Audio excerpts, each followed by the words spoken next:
The day Dr. Julian Foster announced to the world that he had developed the treatment for early-stage Alzheimer's, using research I had emailed him 3 days before he locked me out of our lab. I was sitting in a rented studio apartment with $843 in my bank account and a cease and desist letter prohibiting me from discussing proprietary Helix biotech methodologies. But what Julian didn't know as he accepted applause on that gleaming stage was that I had kept one crucial component of the protocol to myself: the enzyme stabilizer that would prevent the treatment from degrading after 6 months. And I was about to teach him what happens when you steal from the person who actually knows how the science works. My name is Dr. Nora Chin, and this is how I turned scientific betrayal into the greatest medical breakthrough of the century. 14 hours after Julian's announcement, while Helix Biotech's stock soared and champagne flowed in boardrooms, I sat across from Amara Okafor, founder of Genesis Medical Ventures, in a quiet corner of a hotel restaurant. "They'll come after you with everything they have," Amara warned, studying the molecular diagrams I presented. "Helix has an army of lawyers. They can only come after me for what they know exists," I replied, turning to the final page of my presentation. "And Julian Foster has no idea what he's missing." The science was elegant in its simplicity, a treatment for Alzheimer's that targeted the tau protein tangles in their earliest formation. Julian's version would show impressive initial results, but within 6 months, the protein inhibitor would break down, allowing the disease to progress. Without my stabilization protocol, what Helix announced was essentially an expensive temporary treatment, not the revolutionary therapy they claimed. "If what you're showing me is accurate," Amara said slowly, "Helix has just committed securities fraud on a massive scale." "It's accurate," I confirmed. "I spent 7 years developing this approach. Julian was my postdoc advisor. He provided funding and took credit, but the science is mine." Amara closed the folder. "Why come to me? There are larger biotech firms that could develop this faster."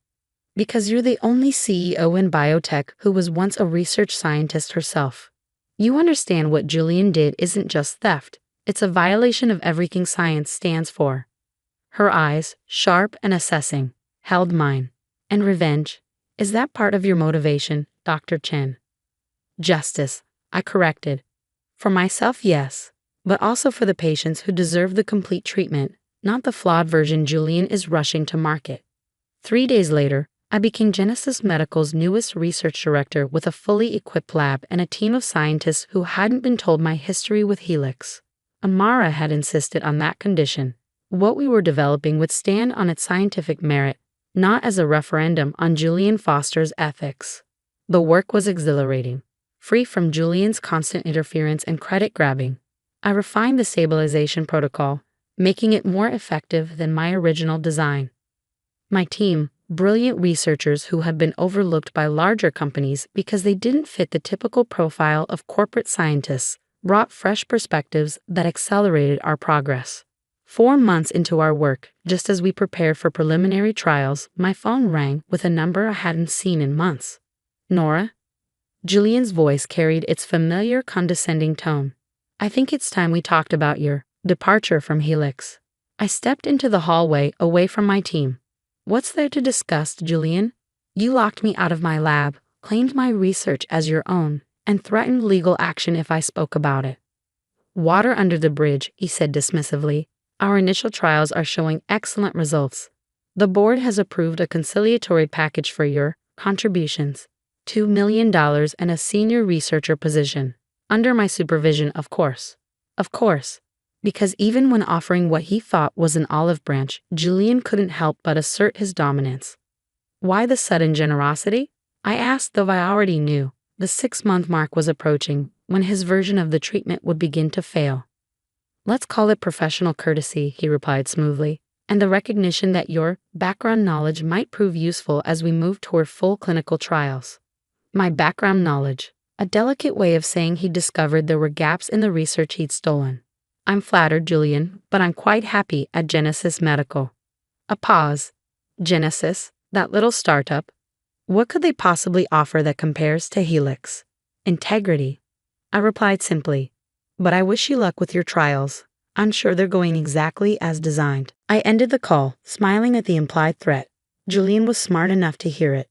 the suggestion that his trials were proceeding according to a design he didn't fully understand. 2 weeks later, it began.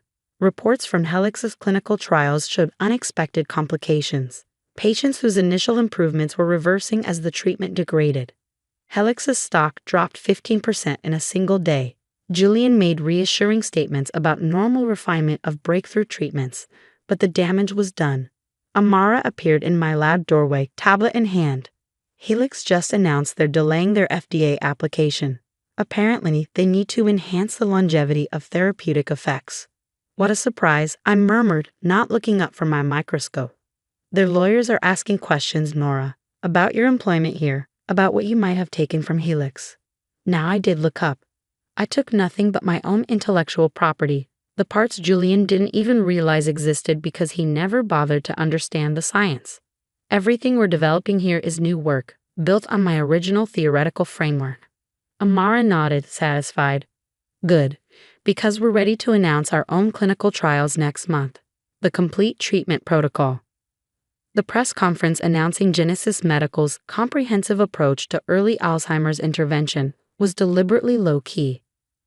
I presented the science without fanfare, emphasizing the stabilization mechanism that would prevent degradation of the treatment effects.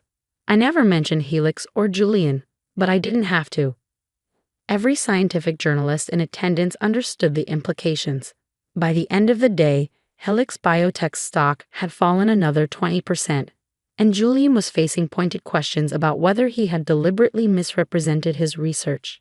That evening, as I reviewed preliminary patient data, my security badge buzzed me into the building. A figure rose from the waiting area in the darkened lobby, Julian looking haggard in a rumpled suit. You planned this, he said without preamble. You knew the treatment would fail after 6 months. I knew the incomplete treatment would fail, I corrected. The one you took from my research without understanding all the components. You deliberately withheld critical information. From whom, Julian? The research was mine. I simply hadn't completed documenting the stabilization protocol when you decided to lock me out and claim my work as your own. He ran a hand through his graying hair. The board is considering removing me as research director. Investors are threatening lawsuits. My reputation is suffering the consequences of your actions, I finished. That's how scientific integrity works. What do you want, Nora? Money? Your name on a Helix patent? A public apology? Name it. I studied the man who had been my mentor, who had taught me as much about the politics of science as he had about molecular biology, though not in the way he'd intended. I want you to withdraw the Helix treatment from trials and acknowledge it's incomplete, I said. I want you to admit publicly that the research originated with me. That would destroy everything I've built. No, Julian, it would restore what you attempted to steal. His face darkened. Our lawyers will fight this. We'll claim you took proprietary research to Genesis. You're welcome to try, but ask yourself, do you actually understand the science well enough to explain to a court what specific proprietary elements I supposedly took? Because I understand every molecule, every mechanism, every interaction. Do you? The question hung between us. We both knew the answer. Julian had built his career taking credit for others' work, positioning himself as the visionary while relegating the actual scientists to the background. The board meets tomorrow, he said finally. I'll present the options. 3 days later, Helix Biotech issued a statement. They were halting their Alzheimer's treatment trials and entering a research partnership with Genesis Medical Ventures to develop a more comprehensive therapeutic approach. Julian Foster would be transitioning to an advisory role. The press release didn't mention me by name, but it didn't matter. Within the scientific community, the message was clear. 6 months later, our combined clinical trials showed what I had known all along. The complete protocol, with the stabilization mechanism properly integrated, showed unprecedented results. Early-stage Alzheimer's patients demonstrated not just halted progression, but actual reversal of symptoms. On the day the New England Journal of Medicine published our results, Amara found me in the lab, working late as usual. The FDA fast-tracked our approval application, she announced, and the Genesis board voted unanimously on the expanded research program you proposed. I looked up from the genetic sequences I was reviewing, the preliminary work for what I hoped would be a preventative protocol, not just a treatment. Any word from Helix? I asked.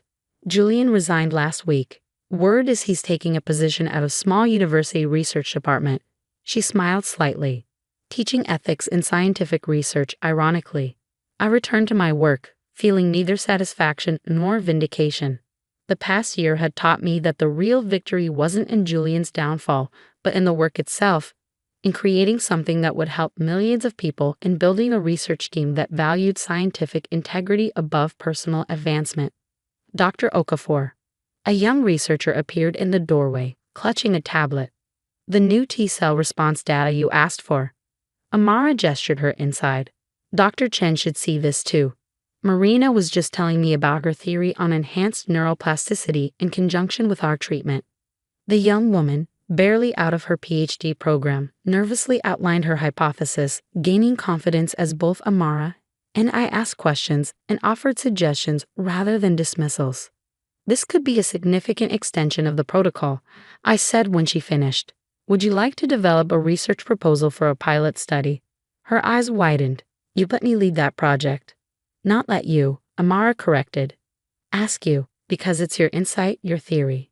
Later, after Marina had excitedly departed to begin working on her proposal, Amara lingered in my lap. You know, when you first came to me, I thought you were primarily motivated by settling scores with Julian and Helix. I smiled. That was part of it, I admitted. I'm not above wanting justice. But that's not what drives you now. No, I gestured toward the lab where several researchers were still working despite the late hour. What Julian never understood is that scientific advancement isn't about individual glory. It's about building on each other's work, about creating knowledge that outlasts any single career. Amara nodded toward Marina's workstation. You're mentoring her very differently than Julian mentored you. Breaking cycles is as important as breaking scientific ground, I replied. Maybe more so. The following spring, as the first patients received our FDA-approved treatment outside of clinical trials, I received a package, a scientific journal with a post-it marking a small article about Julian Foster's new research into ethical scientific collaboration. The note, in Amara's handwriting, simply read, **, sometimes the best revenge is becoming the mentor you wish you'd had **. I pinned the article to my bulletin board, not as a reminder of past betrayal, but as evidence that systems can change, sometimes one scientist, one mentor, one breakthrough at a time. Because the true legacy of scientific work isn't measured in patents or stock prices or even Nobel Prizes. It's measured in lives improved, in knowledge advanced, and in the next generation of scientists who learn not just how to conduct research, but how to conduct themselves. That's a protocol worth perfecting. I stared in disbelief at the woman standing on my doorstep, suitcase in hand. Eloise, what are you doing here? My mother-in-law brushed past me without an invitation. Well, aren't you going to let me in, dear? I've come to help with the baby. Help? I repeated dumbly. My protests were drowned out by the sound of my husband's voice. Mom, what a wonderful surprise. Dean hurried over and enveloped Eloise in a hug. I watched the scene unfold with rising panic. This couldn't be happening. Eloise was now disentangling herself from Dean's embrace, tutting loudly. Honestly, you two? This place is a mess. Have either of you lifted a finger to prepare for the baby? Before I could respond, Dean jumped in. You're right, Mom. We've been swamped with work. It'll be a huge help having you here. My mouth dropped open. A help? Dean, we never discussed this. He shot me an apologetic glance. Babe, don't be like that. My mom just wants what's best for us. Eloise nodded vigorously. Of course, dear. A new mother needs guidance, after all. Her eyes bored into mine with thinly veiled disdain. I felt something inside me shrivel. This was exactly how it started with Jillian, Dean's sister. Eloise had swept in after Jillian's first child, running roughshod over every boundary until a bitter rift formed. Now she had her sights set on sinking her claws into my family, too. I don't need any guidance, I bit out. We're doing just fine on our own. Dean's brow furrowed in that familiar stubborn line. Don't be rude, Corinne. My mom is trying to help. Yes, I am. Eloise looped her arm through Dean's in a practiced motion. But if my support isn't wanted, I understand. Her gaze slid to me, eyes glistening with artificial hurt. I clenched my jaw, fury warring with desperation. I knew how this game ended. If I held my ground, I'd be the vilified one, the ungrateful daughter-in-law who shamed her devoted husband by rejecting his loving mother's overtures. When Dean's pleading expression joined the fray, I felt the last of my resistance crumble. "Fine," I gritted out. "She can stay." Eloise's smile was a rictus of false warmth. "Thank you, dear. I'll try not to be a burden." I caught the gleam of triumph in her eyes and felt the first cold tendrils of dread uncurling in my heart. By allowing Eloise across the threshold, I'd granted her a foothold, and I had the terrible feeling she wouldn't relinquish it without one hell of a fight. True to her word, Eloise was indeed a burden from the moment she arrived. Within days, she had critiqued everything from my housekeeping to my wardrobe. "Really, Corinne, you're going to wear that? It does nothing for your figure." She clicked her tongue in disapproval as I pulled on a loose maternity top. Dean, ever the peacekeeper, tried to intervene. "Mom, lay off." "Corinne looks great." But Eloise merely waved him off. "Of course you'd say that, dear, but a mother needs to speak some hard truths sometimes." Her eyes bored into me again with that familiar disdain. I bit back the urge to snap at her, knowing it would only make me the vilified one in Dean's eyes. I felt the old anger and hurt churning in my gut, the same volatile stew I'd fought so hard not to inflict on my own mother. The final insult came a few days later when I caught Eloise clearing out space in the nursery closet. "What are you doing?" I demanded, my tenuous hold on civility fraying. Eloise didn't even turn around. "Just making room for a few necessities, dear. You can't raise a baby in this pigsty." White, hot fury propelled me forward until I was right behind her. "Those are my things! You can't just throw them out!" "Oh." Eloise arched one perfectly groomed brow. "And where, pray tell, were you planning to put the changing table? The crib? This tiny space can barely fit the basics." "We were going to move the changing table into the bedroom," I growled through gritted teeth. Eloise tutted again, that same infuriating noise. "Don't be ridiculous. You'll both need your rest. Keeping the baby in your room will only lead to squabbling and sleep deprivation." "It's our baby." The words burst from me like shrapnel. "We'll raise it how we see fit." In an instant, Eloise's expression shifted from feigned concern to cold disdain. "Is that so? From where I'm standing, you're the one acting like a child, dear." My hands clenched into fists, barely resisting the urge to lash out physically. Before I could retort, the sound of Dean's footsteps reached my ears. I watched helplessly as Eloise smoothed her face into a mask of serene innocence. When Dean entered, I fought to keep my composure. "Your mother is throwing out our things." "What?" Dean's gaze swiveled between us, plainly bewildered. "Mom, what's going on?" "Nothing, sweetie." Eloise was the picture of aggrieved gentility. "I was merely trying to make some space, but if Corinne would rather the baby sleep in squalor—" "That's not what I said." I could hear the shrillness in my own voice. Dean held up his hands in a placating gesture. "Hey, let's all just take it easy, okay?" The sickly sweet smile was back as Eloise laid a hand on his arm. "Of course, honey, you know I only want what's best for you both." In that moment, I saw it all too clearly. Her maddening gaslighting, her manipulation of Dean's emotions to undermine me. Her flagrant disrespect for any boundaries I tried to set. This was why Jillian's family had cut ties. And if I didn't do something soon, Eloise would drive the same explosive wedge into my own marriage. A few days later, I escaped to my friend Maya's house, needing a break from the suffocating tension. "I just don't know what to do," I vented as soon as she opened the door.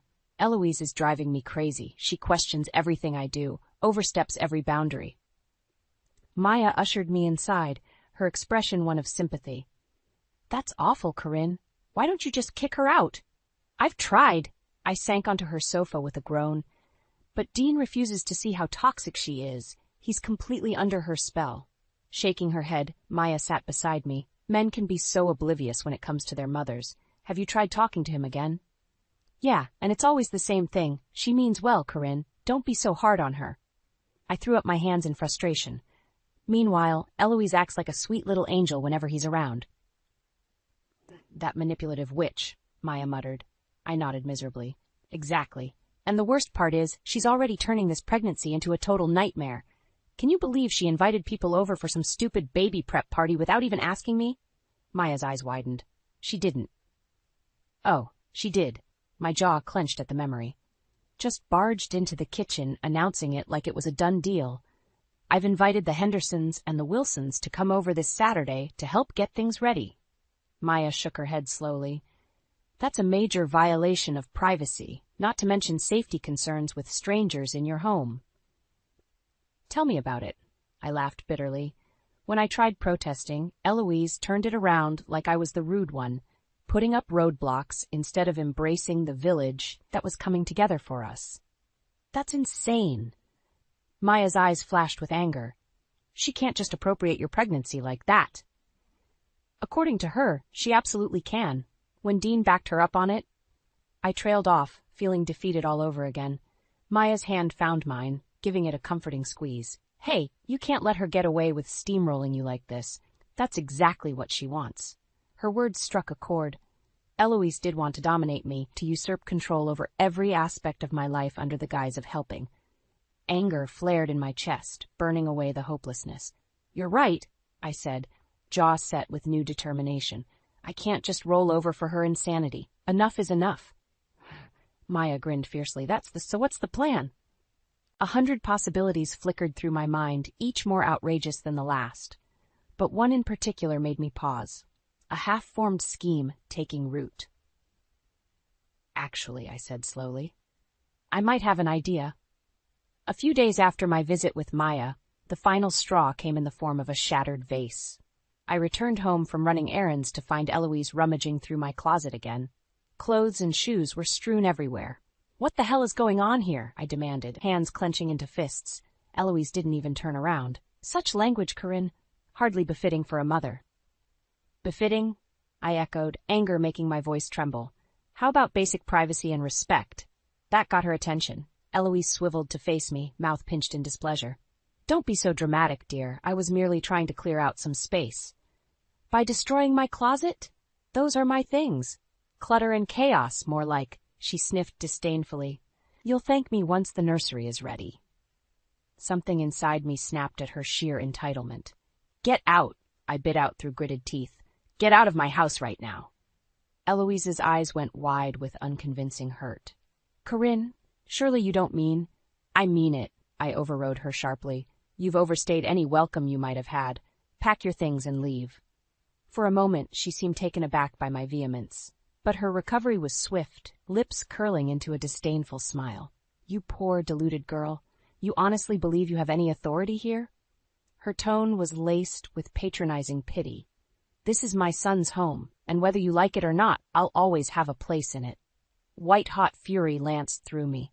Before I could retort, the sound of shattering glass rent the air as my foot knocked over a vase. Eloise's hand flew to her mouth in theatrical dismay. You clumsy child! Those were antique Venetian, you foolish girl. I opened my mouth, any remaining respect I'd harbored for this woman withering on my tongue. But it was Dean's voice that cut through the tension. What's going on? I heard a crash. He took in the scene with bewildered eyes, the clothes strewn everywhere, my flushed cheeks, Eloise's look of carefully crafted dismay. Before I could say a word, she pounced.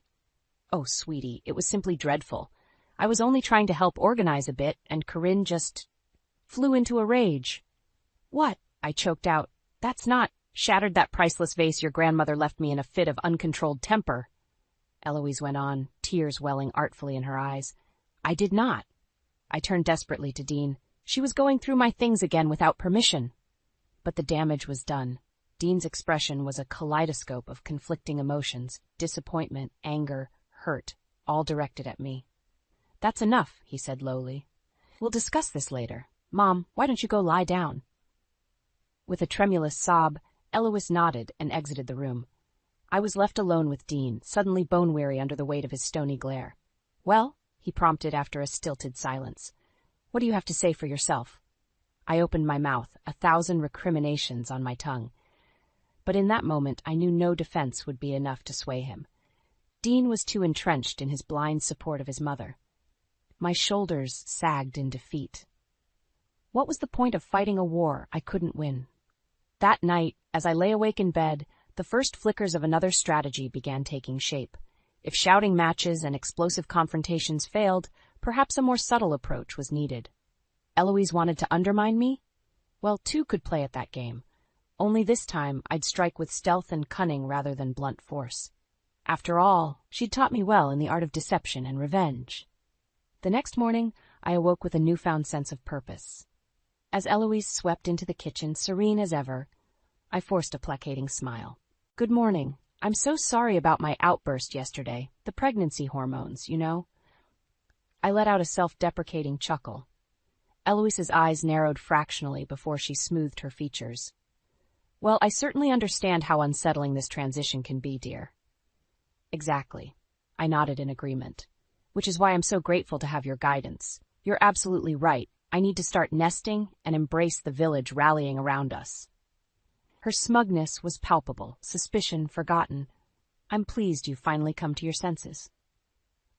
Over the next few days, I played the part of the reformed, compliant daughter-in-law to perfection. When Eloise criticized my cleaning methods, I listened meekly. As she reorganized the house to her liking, I uttered not a word of protest. All the while, I began piecing together my real plan. The first step was contacting Jillian, Dean's estranged sister.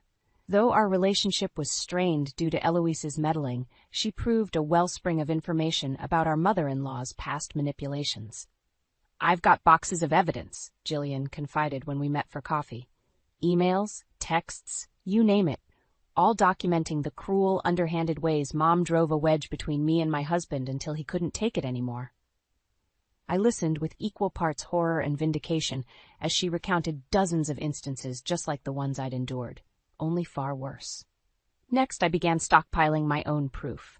Each time Eloise bounded a line, I hit record on my phone to capture the rants and diatribes when Dean wasn't present, her feigned politeness giving way to biting derision and judgment.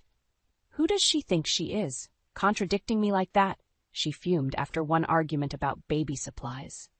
"She's worse than a child. At least children still mind their elders." Through it all, I maintained my facade of humbleness and compliance. Let Eloise have her shallow victory for now. She could swan around playing the martyr, the voice of reason, right up until her own actions undid her. The final piece fell into place when Maya helped me get in touch with 2 other daughters-in-law who'd been driven apart from their families by Eloise's poisonous influence. "Sarah and I used to be so close," Patty lamented, "but after our first big fight, which Mom masterfully instigated, she went running straight into her arms for support. I never stood a chance against that emotional blackmail." Their anecdotes were eerily similar. Seeds of discord planted, allegiances divided, families torn asunder, all through Eloise's insidious machinations. By the time I hung up the phone that night, my path was clear.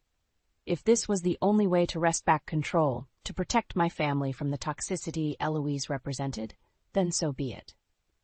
The next morning at breakfast, I was all sugary smiles as Eloise breezed in.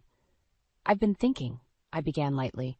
"With the baby's arrival getting closer, I really want to clear the air, do something to bring everyone together again as a family." Eloise paused mid-sip of coffee, intrigued by my uncharacteristic olive branch. "Oh, what did you have in mind, dear?" My lips curved into a smile that held no warmth. "A family dinner, actually. I think it's time we all had a long, overdue discussion about the future."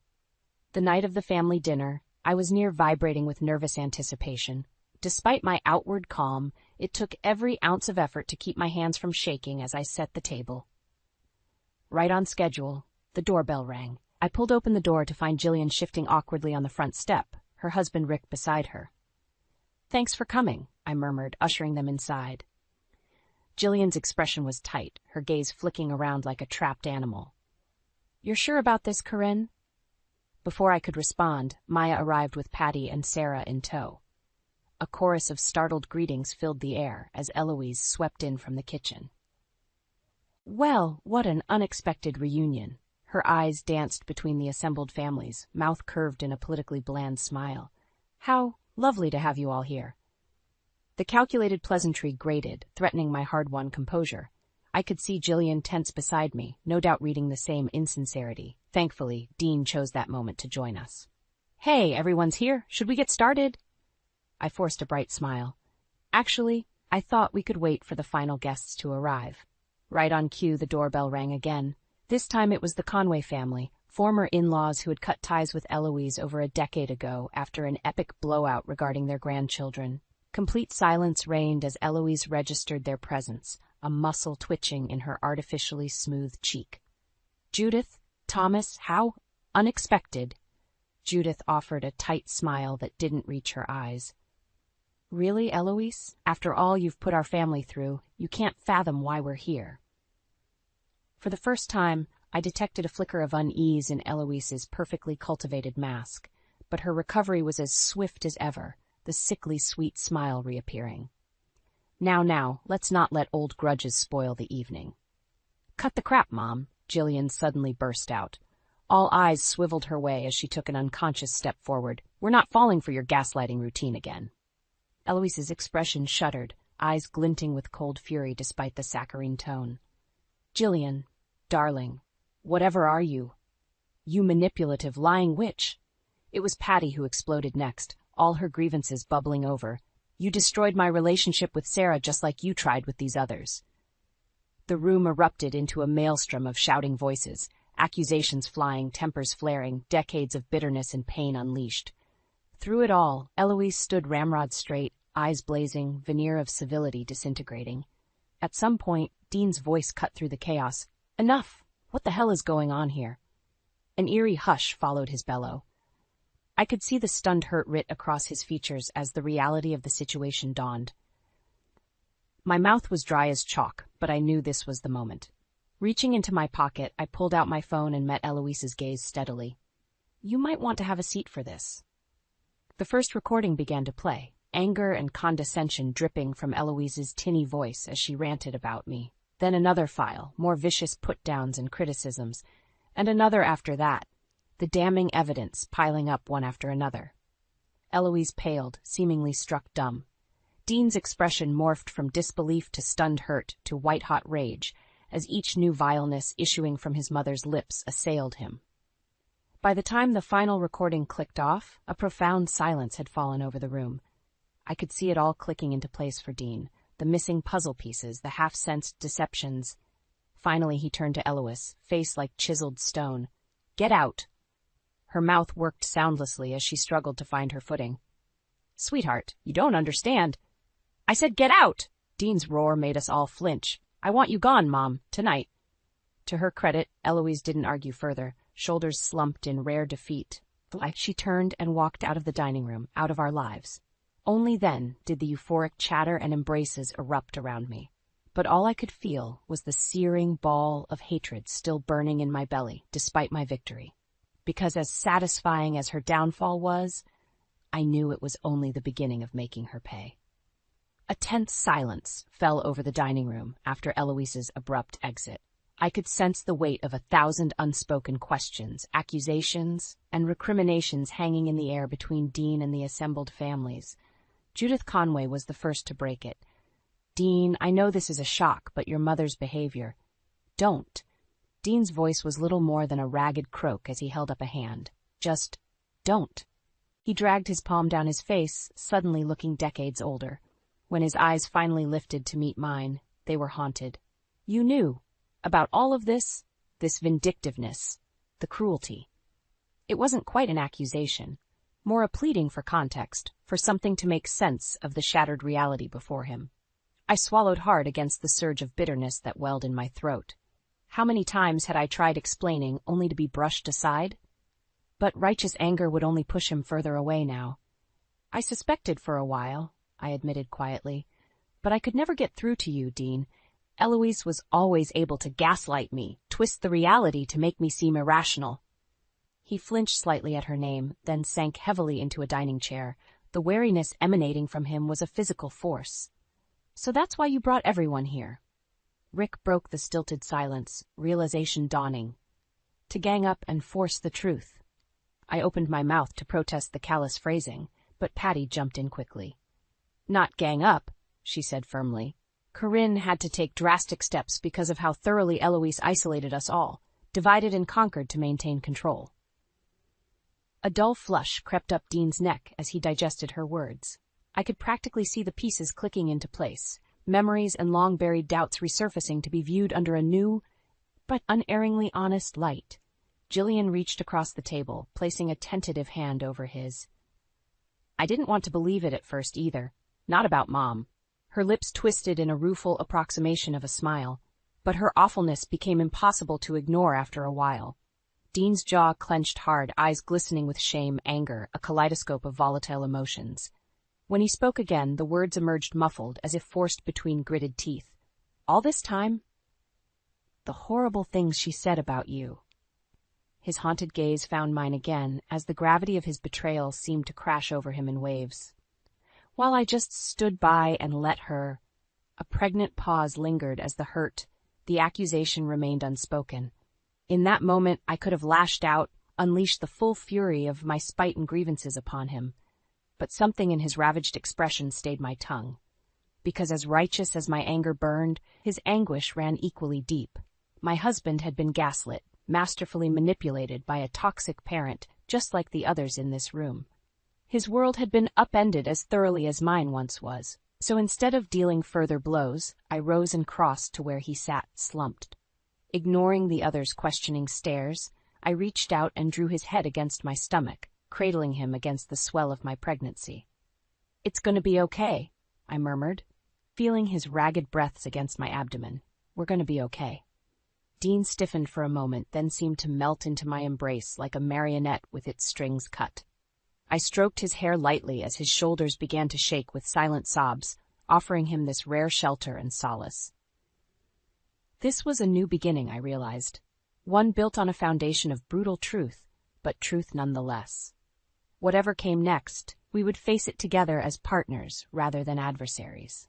The cycle of toxicity and deception was broken.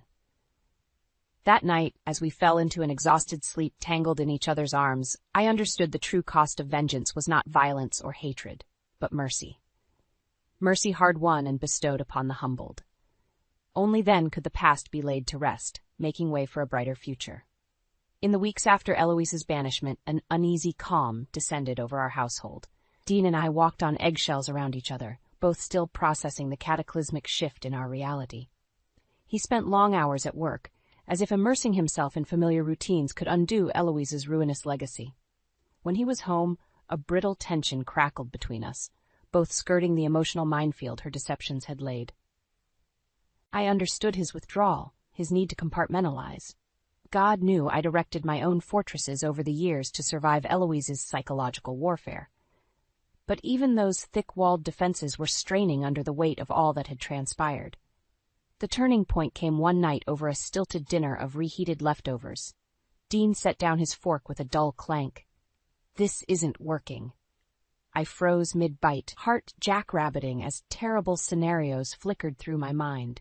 Was this the moment our marriage finally buckled, shattered by the strain of Eloise's machinations? But when I met his gaze, I saw only weary resolution. We can't keep living like this, Corinne. Tiptoeing around each other, sidestepping what happened. He exhaled a frustrated breath, raking a hand through his hair. I don't know where to start unraveling the tangled mess my mother created. But I do know shutting you out again isn't the answer. Something inside me unclenched at his words. I'm not going anywhere, I said impulsively. We'll get through this together. Dean's lips twitched in a reluctant half-smile as he reached across the table for my hand. Together. I like the sound of that. From that point, the walls between us began to gradually dismantle. In their place, an honest dialogue emerged, one founded on empathy, patience, and a mutual desire to shed Eloise's corrosive influence once and for all. Over long conversations, all the hurts and betrayals were slowly exhumed. The constant belittling, the manufactured conflicts designed to drive wedges, the insidious gaslighting that had us both questioning our reality. Laying it all bare was an excruciatingly painful process. But with each buried wound exposed and lanced, I felt lighter, more whole. Roles reversed too, as Dean opened up with a raw vulnerability I'd never witnessed before. He spoke of being the idealized son, the golden child who could never escape Eloise's web of demands and criticisms despite his devotion. I think a part of me always longed for her approval, he confessed haltingly, which is why I was so blind to her cruelties, no matter who tried warning me. In turn, I divulged the bone-deep fears Eloise had awoken, of being alone and outmatched as a new mother, of tainting our child's upbringing with echoes of the dysfunction that marred my own childhood. "You saved me from that," I admitted, cradling my rounded belly. "Saved us both." By the time the last of our lacerations had been cleansed and bound, I felt closer to Dean than I had in years. Not simply spouses united by domesticity, but partners buckling back to withstand the onslaught of trauma. Our bedroom became a sanctuary again, a sacred space reclaimed from the toxic taint of Eloise's influence. Physical intimacy took on new, profound dimensions as we relearned each other's boundaries and needs. Countless tender moments stitched past wounds into a new, stronger whole. The nursery, too, was an exercise in co-creation. Dean and I labored side by side, meticulously outfitting the space with every necessity, and not a single item imposed by his mother's interference. We emerged scarred, yes, but also formidably unified, an immovable bulwark erected to deflect any resurgence of Eloise's malice. When our daughter arrived 2 months later, squalling and perfect, we were girded for the challenges ahead.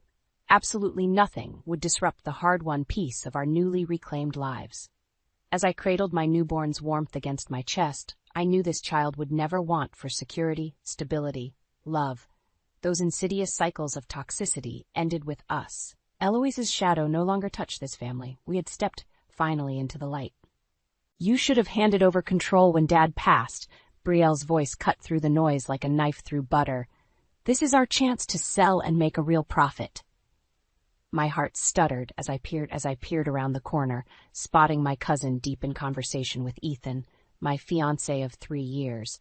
They huddled near the bar, oblivious to my eavesdropping presence at our winery's annual harvest party. "I'm in," Ethan murmured with a solemn nod. "We'll tell Avery after securing the deal. She won't be able to refuse once the money's on the table." Bile rose in my throat as the truth slammed into me. My own family, my supposed loved ones, plotting to steal away my father's life's work, everything I'd sacrificed to preserve. Trembling, I stormed away, desperate for space to process the gut-wrenching betrayal. Tears blurred my vision as I fled through the vineyard's rows, the muffled sounds of celebration fading behind me. How could they? After all the blood, sweat, and tears I'd poured into this place, into keeping Dad's dream alive. And Ethan? The man I'd planned to marry, willing to strip me of my legacy for profit. The vines stretched endlessly in every direction, mirroring the tangled maze of shock and rage clawing at my chest. I stumbled forward, uncaring of the twigs snagging my dress or the chill night air whipping across my face. It wasn't until I reached the secluded corner where Dad's favorite rosebush grew that I finally crumpled to the ground in anguished sobs. The petals glistened with dew, oblivious to my shattering world. After several ragged breaths, determination replaced despair. I wouldn't go down without a fight. Not while a single drop of my father's spirit flowed through these vines. If Ethan and Brielle wanted a war for the winery's soul, they'd soon discover I possessed more metal than they could ever fathom. Fueled by righteous fury, I rose and marched with renewed purpose back toward the celebration. Ethan and Brielle would never see the tempest brewing behind my controlled smile as I rejoined the crowd. Let them bask in their misguided confidence. It would make their downfall all the more catastrophic. I was the master of this vineyard, and by night's end, I'd have the perfect scheme to protect Dad's legacy at all costs. In the days following the harvest party, I played the role of the oblivious fiancé to perfection. Ethan remained affectionate, his gentle kisses and soft caresses mere rehearsed performances masking his deceit. "How was your meeting with the marketing team?" he asked over dinner one evening, his hazel eyes betraying not a glimmer of guilt. I forced a smile. "Productive. We've got some exciting new campaigns in the works." Ethan nodded, shoveling a forkful of pasta into his mouth. "That's great, babe. I know how hard you've been working to take the winery to new heights." The blatant hypocrisy nearly made me gag. While he spouted meaningless platitudes, I secretly gathered evidence, piecing together the full extent of his treachery with Brielle. Tapping into the winery's financial records and encrypted communications, I discovered their embezzlement stretched back months, funds they'd been funneling into an offshore account. Printouts detailing dozens of wire transfers lay scattered across my office desk like damning puzzle pieces. My blood boiled as I connected their illicit money trail to meetings with corporate bigwigs, vultures eager to devour my family's legacy. "You lying, grasping snakes," I seethed through gritted teeth. The office door creaked open, and Lucia, my most trusted employee, stepped in with a concerned frown. "Everything okay, Miss Connors?" I waved her inside and gestured to the documents. "See for yourself. My dear fiancé and cousin have been stabbing us in the back for months, setting up a sale to that blood-sucking conglomerate we've been fighting off." Lucia's eyes widened in horror as she scanned the records. "Those maneuvers, how could they?" "Greed and self-preservation," I spat. "Ethan's likely counting on making me the rank-and-file winery bitch once the deal is done." I slammed my fist on the desk, delighting in Lucia's startled flinch. "But they're gravely mistaken if they think I'll roll over without bringing the entire facade crumbling down on their heads." Lucia swallowed hard, her voice wavering. "What are you going to do?" A wicked grin stretched across my face as the seeds of vengeance took root. "I'm going to remind them why you don't dispense with honor among thieves." The next morning, I strode into Marcia Blackwood's prestigious law office, evidence folder in hand. If anyone could help dismantle Ethan and Brielle's underhanded scheme, it was Marcia, a brilliant legal shark with a reputation for devouring corporate sleazeballs. "Miss Connors," her assistant ushered me inside. "Miss Blackwood is expecting you." I found the renowned attorney studying a stack of documents behind her imposing mahogany desk. Razor-sharp eyes scrutinized me over the rim of her glasses as I approached. "You certainly have a flair for dramatic entrances," Marcia said dryly. "I hope, for your sake, you've brought me something substantial." Wordlessly, I handed over the folder and waited as she flipped through the incriminating paperwork.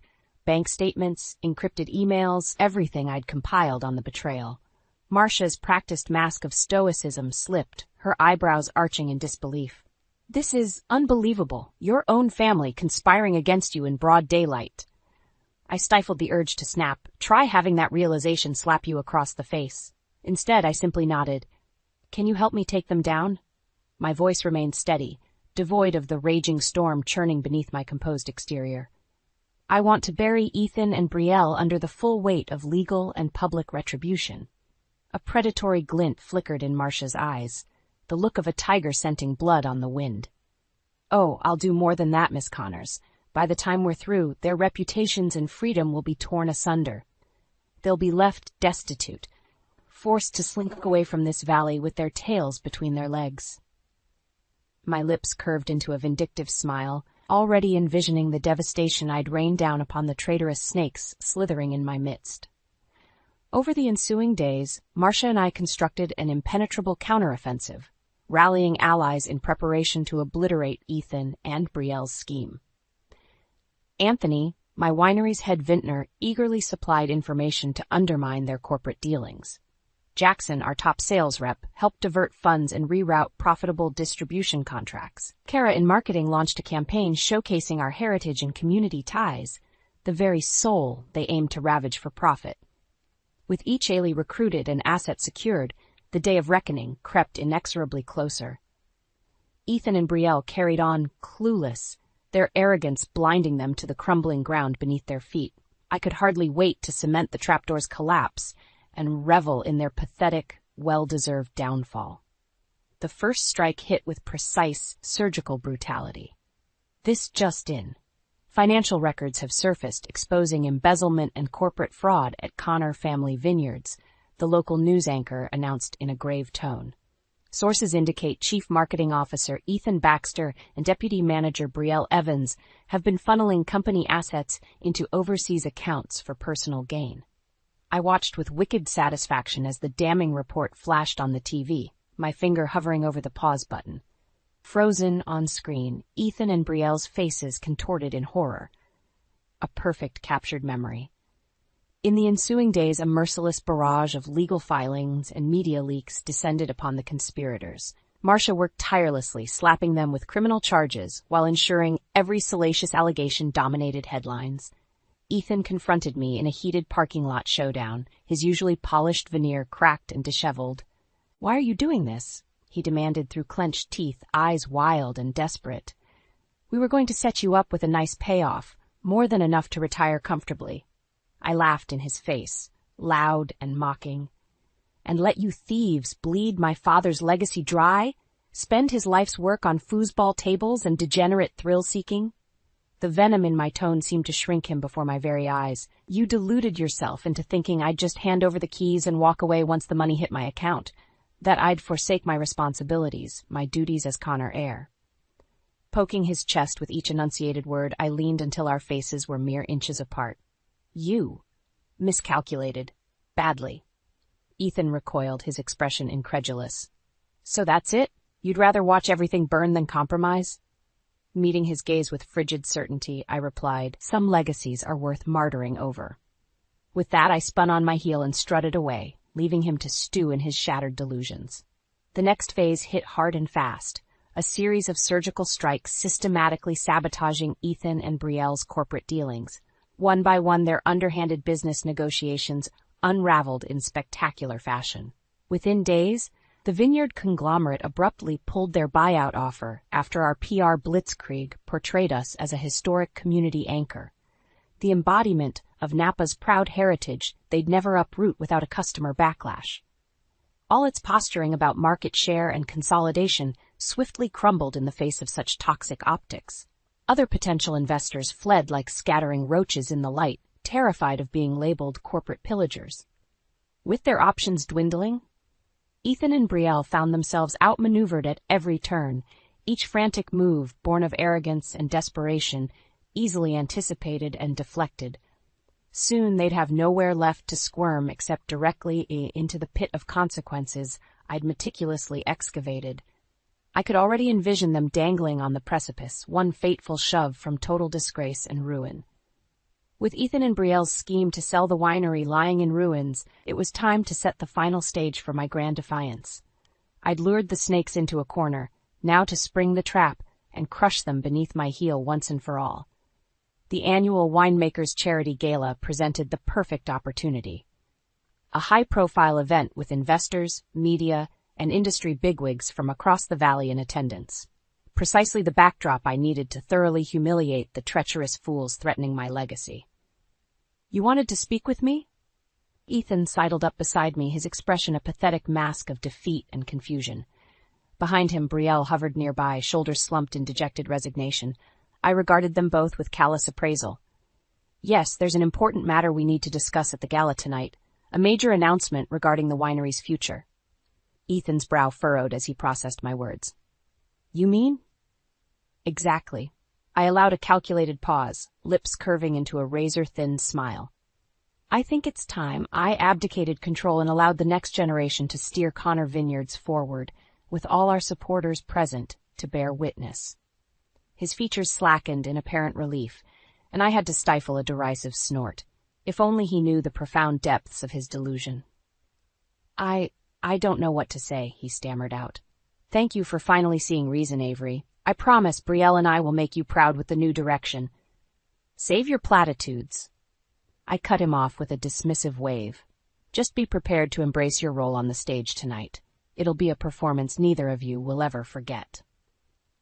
As the gala commenced a few hours later, tension simmered just beneath the celebratory surface. Ethan and Brielle worked the crowds with artificial cheer, confidence buoyed by hubris and ignorance. They fully expected this evening to mark their ascension as winery overloads, a private victory party attended by the entire valley's elite. Little did the self-deluded fools realize the event heralded loss-doomed downfall, orchestrated by the very woman they sought to disenfranchise. Their humiliation would be gloriously public, a final legacy-staining trauma to complement the mountain of legal consequences still to come. Enjoying the evening?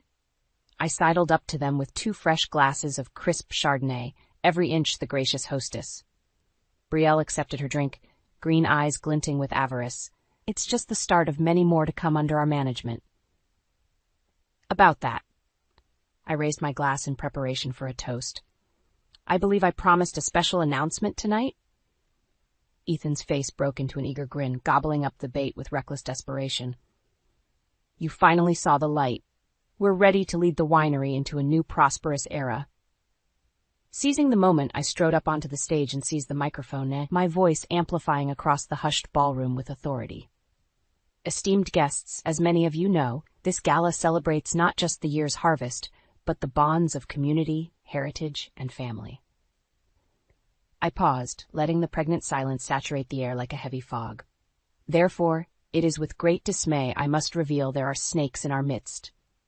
Pitching my voice to drip with disdain, I turned a piercing glare upon Ethan and Brielle's ashen faces. Snake who've been siphoning profits into offshore accounts and orchestrating an illegal sale to corporate raiders, all in a selfish ploy to steal what isn't theirs. The room erupted in shocked gasps and furious murmurs. Ethan gaped at me in abject horror, his knees visibly trembling. Score 1 for catching the rats by surprise. But take heart, my friends, I continued, allowing a vindicated smile. For I've spent months unraveling this scheme and constructed a righteous counterattack to preserve the heart and soul of Connor Vineyards. And as we speak, law enforcement is en route to apprehend the conspirators and abate this betrayal once and for all. That caused another thunderous roar to swell, this one of cheers and applause from the assembled guests. Ethan and Brielle could only stand frozen, their traitorous aspirations rejected in the most grandiose, humiliating forum imaginable. This was more than just the death of their scheme, it was the public immolation of their dreams, their reputations irrevocably stained for all to witness. Smile widening to bask in their torment, I locked eyes with Ethan, allowing my voice to rise above the raucous din in one final damning declaration. And so ends the inglorious paths of those foolish enough to betray Connor Family Vineyards. The silence that followed my declaration was electric, charged with 1,000 unvoiced gasps and accusations. Every eye in the gala burned into Ethan and Brielle, the snakes exposed in their traitorous coils. Clutching the microphone, I drank in the moment, savoring their abject humiliation as event security closed in to apprehend them. There would be no escape, no last-minute reprieve to salvage their crumbling reputations. "You lying bitch!" Brielle exploded first, always the blazing tempest to Ethan's simmering tumult. Flecks of spittle flew from her snarling lips as she wheeled on me in impotent rage. "How dare you? After everything our families sacrificed to build this place up from nothing." A cruel laugh burst from my chest, mocking and utterly devoid of mercy. "Sacrificed?" I echoed back at her venomous glare. "By stealing and scheming behind my back to rob me of my rightful inheritance? If that's the extent of your sacrifices, then allow me to return the favor." Sweeping an arm out, I gestured to the assembled crowd staring in scandalized fascination. "Esteemed guests, I give you Brielle Evans and Ethan Baxter, a contemptible pair of vipers who not only embezzled funds and orchestrated an illegal sale, but deluded themselves into thinking I'd simply hand over my legacy to their greedy clutches once the money hit my accounts." A fresh torrent of gasps and whispers rippled through the room, judgment and damnation raining down on the exposed snakes. No corner of this prestigious venue would offer them refuge, only the unforgiving glare of a community outraged by their insidious betrayal. "Well, here's your wake-up call." I locked eyes with the fuming Brielle, jaw clenched to savor her swift descent into panicked realization. "The Connors don't fold to snakes or sell our souls so easily. We have a pride and resilience that parasites like you could never comprehend." Dismissing her with a contemptuous sneer, I turned my scathing address toward the squirming Ethan. "And you, my so-called husband-to-be orchestrating a con to strip me of everything I've sacrificed for. Tell me, were you even attempting to mask your disloyalty, or just stringing me along like a blissfully ignorant puppet?" Ethan opened his mouth to respond, but any protest withered on his ashen lips beneath my blistering glare. "Save your platitudes, we both know the truth. You saw an opportunity for an easy payday. Damn whoever's lives or legacies got chewed up along the way." My fingers stabbed with each enunciated syllable, driving the humiliation deeper. "Well, you miscalculated badly, Baxter, and now you'll reap the widespread ruination you've disgraced yourselves by earning." As if on cue, the ballroom doors flew open, revealing a grim-faced Marcia Blackwood flanked by county sheriff's deputies, the legal cavalry arriving to compound the conspirators' devastation. They swept forward as twin tidal waves of dread finally crested over Ethan and Brielle's masks of feigned innocence. Excuses and justifications died on their lips, choked off by the stark ramifications crashing down upon their elaborately orchestrated scheme. Ethan turned to me, momentarily unmasked in his desperation. "Avery, please." But I cut him off with a contemptuous slash of my hand. "I don't know who you are anymore, Ethan. Only that you're just another snake unworthy of my name or legacy." His shoulders slumped just before the deputies seized his arms, the dual blows of exposure and consequence robbing him of any final defiance. Fighting back a cruel smirk of satisfaction, I handed off the microphone to the approaching Marcia and stood tall, basking in the complete conquest over those who dared imperil everything I held sacred. The sight of Ethan and Brielle being led away in shackles amid a chorus of infuriated shouts branded itself into my memory like a searing brand. A watershed moment, their pathetic hopes and conniving snuffed out, the battlefield belonging solely to the righteous victor once more. In the days following the gala, a torrential downpour of consequences deluged Ethan and Brielle's shattered world. The dominoes I'd meticulously lined up for months toppled in devastating, unrelenting succession. First came the media crucifixion, a full-court blitz of skating exposés that left no damning stone unturned. Embezzlement figures, paper trails of illicit deals, and every unsavory allegation flooded the airwaves and newspapers. Then, the corporate clients and investors rapidly distanced themselves from the toxic fallout. Distributors and joint ventures severed ties as if the conniving snakes had developed a virulent, untreatable plague. Lucrative contracts evaporated overnight, closing off any potential lifelines or escape routes. Within a week, the once burgeoning empire Ethan and Brielle envisioned lay smoldering on the funeral pyre of their treacherous designs. Watching the dominoes spiral from my winery office's floor-to-ceiling windows, I sipped a crisp Chardonnay, smoky undertones from the Heritage Vineyards crop, complemented by the sweetness of hard-earned vindication. "It's all crumbling apart for them out there," Lucia murmured, mirroring my hawkish gaze. "Just like you said it would." "Of course." I swirled the glass, observing the pale liquid's lazy eddies. "Snakes like Ethan and Brielle slither on instinct and impulse. They can't help reverting to their vile natures. Snakes need to be defanged and rendered harmless before they can contaminate the surrounding environment." Lucia's brow furrowed as she processed my detached analysis. "And you're just okay with doing that to your own cousin? Your ex-fiancé?" A wintry smirk tugged at the corners of my lips. "I am the master of this vineyard, Lucia. Those sorts of personal entanglements and sentiments are luxuries I cannot afford to entertain, not when the stakes are so monumental." Shaking her head slowly, she shifted her gaze back outside. "I don't know how you have the stomach for it. All this, coldly dismantling their lives." "It's not about vengeance or settling scores," I replied evenly. This was always about upholding the values and legacy my father imparented upon these vines. Some degradation simply cannot be allowed to take root. A brief lull stretched between us as the enormity of the situation resonated. After a few thoughtful sips, I broke the silence. "We're in the final throes now. Ethan and Brielle's reputations are decimated beyond repair, their underhanded ambitions rendered stillborn." My finger traced the path of a large truck pulling away from a nearby warehouse, the last dribbles being siphoned off their illicit overseas accounts and asset seizures. Soon, their ill-gotten windfalls will be returned to their rightful place, and they'll be left as they began, common graspers stripped of all influence and credibility. A grim smile etched across my features as I envisioned them reaping the whirlwind of their own making. No prison could confine them as completely as the reputations and futures they'd willingly immolated on the altar of greed and treachery. Every eye would forever gaze upon them and see only the parasites who betrayed family and legacy for a quick payday, irredeemable snakes expelled from their padded Eden into the wilderness of permanent societal exile. A more comprehensive immolation than anything I could have orchestrated by sheer force of will.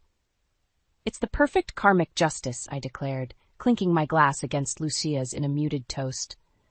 "They'll never hold power or influence in this valley or respected circles ever again." As the crystal chimed, my gaze drifted over the sprawling vineyards basking in the valley's reflected emerald glow.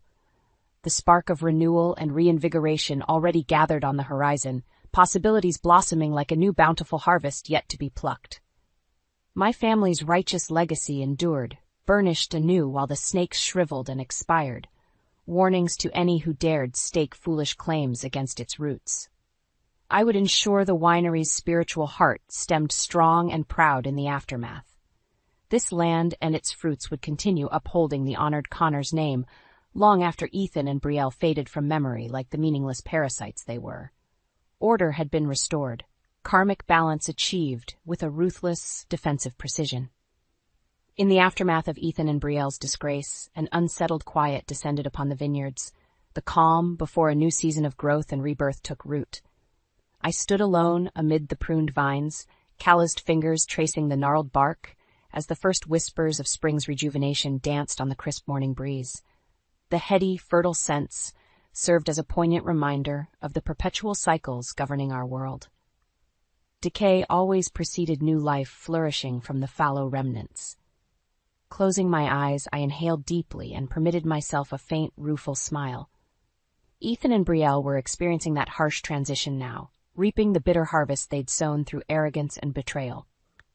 Once vitally connected to this sacred valley's lifeblood, they now found themselves permanently severed, withered husks left behind as the next evolution in Connor Vineyards progressed without them.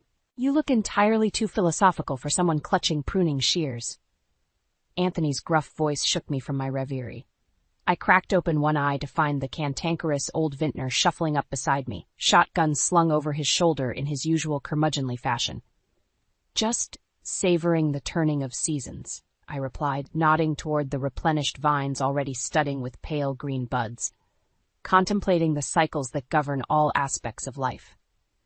Anthony snorted, hawking a thick globule of phlegm into the pristine soil. "If you're searching for some grand metaphor about your jackass ex-fiancé and money-grubbing cousin, you're barking up the wrong goddamn vineyard." I fought back a chuckle, recognizing Anthony's typical bluster. "Not at all," I assured him, merely appreciating the moments of peace and clarity before we dive headlong into another demanding harvest. The brusque old man gave a grudging nod, squinting out over the sea of vibrant green shoots stretching toward the horizon. "Well, at least you finally evicted those parasitic rats mucking about in the wine cellar," he growled. "Spat enough dealing with aphids and mildew without vermin infestations threatening to strangle the whole operation." His crass wisdom struck an unexpected chord of sanguine appreciation within me. Somehow, Anthony's earthy pragmatism invoked the spirit of these lands more than any fragrant spring zephyr or poetic Renaissance musings could muster. Some legacies endured not through florid romanticisms, but by the hard-bitten determination to preserve their essence through every cycle of death and rebirth. Dad had that stubborn tenacity, and now, in the aftermath of my own battle to safeguard our proudest fruits, it seemed I had awoken to it as well. Nodding toward the distant winery complex peeking over the knolls, I voiced the conviction blossoming in my chest. "I want to expand our attractions and hospitality ventures," I declared. "Lavish new visitor experiences to take this place to even greater heights. Show the world we're not some quaint foothill boutique, but a leading cultural anchor as timeless as the grapes we cultivate." Anthony regarded me with one bushy-thing eyebrow arched. "Mighty ambitious talk, Miss Connor." A cantankerous smirk tugged at the corner of his cracked lips. "Hope you've got the grit to back it up once the snakes come slithering back." My fingers tightened around the pruning shear's worn wooden grip, drawing reassuring strength from its hewn permanence. "I'm counting on it," I replied with a feral grin. "The vines and soil have tasted treachery. They'll never allow anything besides the purest offerings to take nourishment again. Let the serpents bare their fangs, we'll simply lop off their skulls and continue flourishing as we were meant to."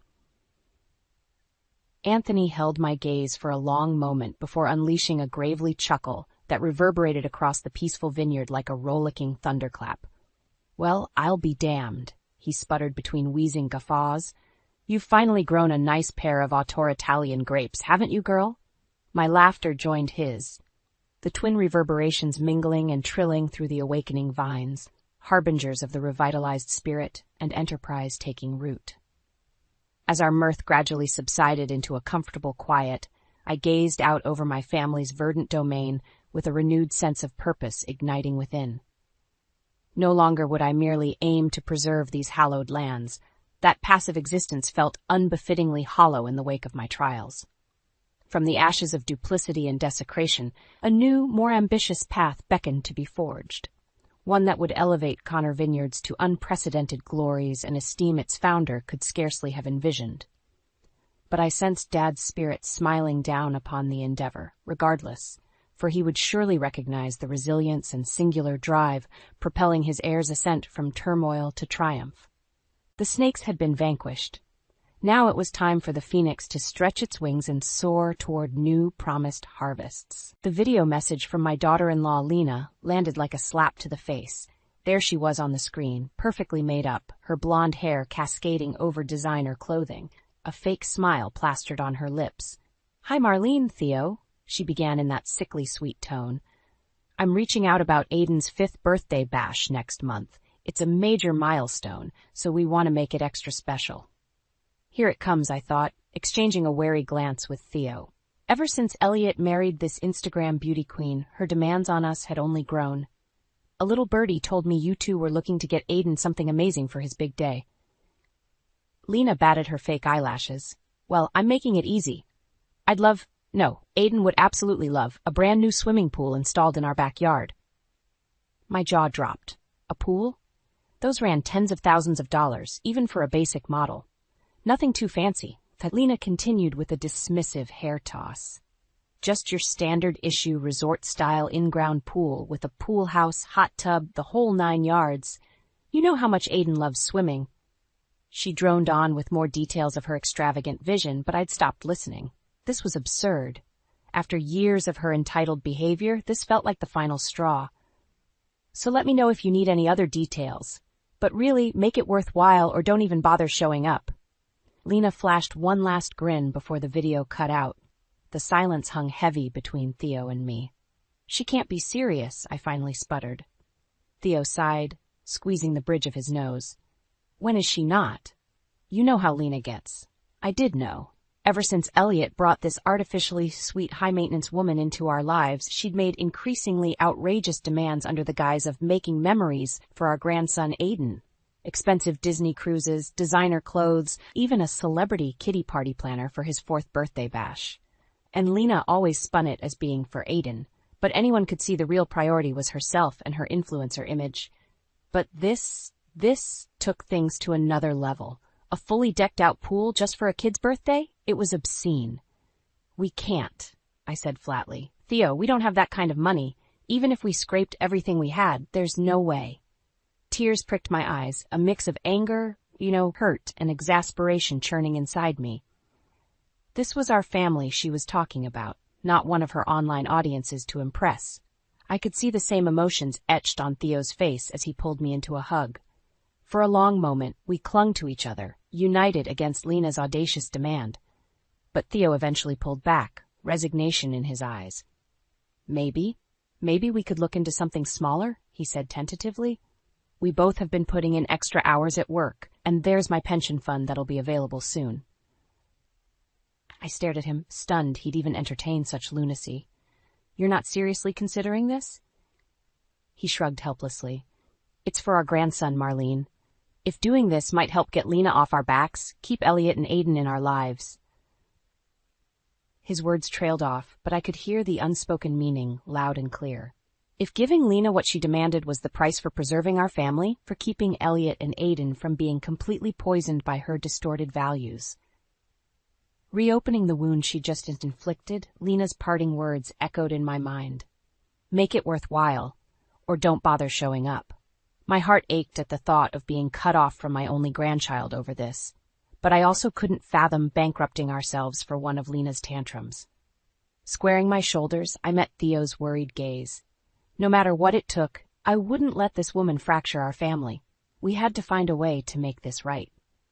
The days blurred together after that bombshell from Lena.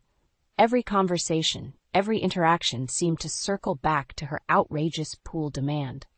"We could put a home equity loan on the house," Theo mused one night over dinner, "just to cover the upfront costs." I nearly choked on my food. Are you insane? Go into debt over this? We're not made of money. He wilted under my glare. I'm just trying to think of options, honey. You know how Lena gets when she doesn't get her way. I slammed my fork down with more force than intended. So what? We just roll over for her every tantrum? Where does it end? The haunted look in Theo's eyes said it all. We both knew there was no endpoint with Lena, not unless one of us put our foot down. Still, the threat of being cut off from Elliot and Aiden loomed over us like a curse. In a way, that's exactly what Lena had become, a curse upon our family. The demands only escalated from there. Suddenly she was calling constantly, texting incessant updates about party planning she needed our input on. Her reasoning didn't even make sense half the time. She just wanted to soak up our energy and resources. One afternoon, I arrived home from the library to find Theo elbow-deep in sketches and spreadsheets. "What's all this?" I asked in bewilderment. Lena stopped by with one of her vision boards, he sighed, looking 20 years older. She had it all mapped out, the pool, the landscaping, even a pool house with its own kitchen and bar. You're kidding. I sank onto the couch, anger roiling in my gut. She brought this insanity into our home? She said this is the only way Aiden will be happy. Theo raked a hand through his thinning hair warily. That we're depriving him if we don't make his dream come true. My jaw clenched hard enough to crack teeth. That's a bunch of crap. This is about her, not Aiden. I know. Theo turned back to the coffee table of binders and portfolios, misery etched in the slump of his shoulders. But maybe if we put in some reasonable requests, she'll settle for less. Or maybe she'll keep demanding more. I threw up my hands in frustration. Since when did we start going broke for that woman's ego? The shrill ring of Theo's phone cut off his reply. Lena's smiling face flashing on the screen. He shot me an apologetic look and answered, jaw tensing as she launched into another tirade. I watched him nod along like a beaten dog, offering feeble uh-huhs and we'll sees in response to her endless stream of wants. When he finally hung up 20 minutes later, I could no longer hold back my fury. I'm drawing the line, Theo. This is utter madness. Sagging back against the sofa, he looked utterly defeated. She threatened not to let us see Aiden if we don't give in, Marlene. What are we supposed to do? My heart twisted at the mere thought of losing our grandson, of Aiden being shaped and twisted by that woman's distorted values, without our stabilizing presence to guide him. It was a waking nightmare. But I also knew we couldn't keep indulging Lena's deranged spending and entitlement complex. It was a vicious, self-perpetuating cycle. Someone had to put their foot down, even if it meant confronting the worst possible outcome. Meeting Theo's haunted gaze, I drew a steadying breath. We need a plan. One that finally puts this madness to bed, without losing our family over it. His eyes widened briefly, then narrowed to cold steel. At last, we were on the same page. No more being manipulated. No more cowering to Lena's histrionics. For the sake of our grandchild, the kid glove treatment was officially over. Aiden's 5th birthday party was every bit the overblown spectacle Lena had threatened. Dozens of shrieking kids swarmed the backyard she'd decked out like a carnival midway. Balloon arches, a massive bounce house, even a live petting zoo dominated our modest suburban yard. Can you believe this madness? I muttered to Theo as we wove through the chaos, searching for our grandson. He grimaced, eyes bouncing from the whirring rides to the team of princessed-up party performers putting on a show. Try not to let it get to you today. We're here for Aiden, remember? Easy for him to say. My teeth ground with each new display of excess I took in. An entire hide worth of party food piled onto tables, an electric train ride blaring its caller through the neighborhood. All for one little boy's birthday. But Lena was the true ringmaster of this 3-ring circus. She flitted through the crowd in a designer sundress that cost more than my monthly mortgage, greeting guests with air kisses and fake laughs. Her social media friend posed beside her for countless staged photo ops. When she finally deigned to notice us, her sugary smile didn't reach her eyes. Well, if it isn't the party poopers, so glad you two could join. I opened my mouth, every biting remark I'd rehearsed rising to my tongue. But Theo squeezed my hand in warning. We're happy to be here for Aiden's big day, he replied tightly. Yes, about that. Lena's eyes flicked across the yard, sweeping dismissively over the chaos surrounding us. I must admit, I'm a little disappointed. I thought you two loved your grandson enough to go all out. I bristled at her condescending tone, taking in the insanity all around us. You're kidding me, right? This spectacle is enough for 10 birthdays. Oh, honey, don't be so bourgeois. She patted my cheek in a way that made me want to slap it.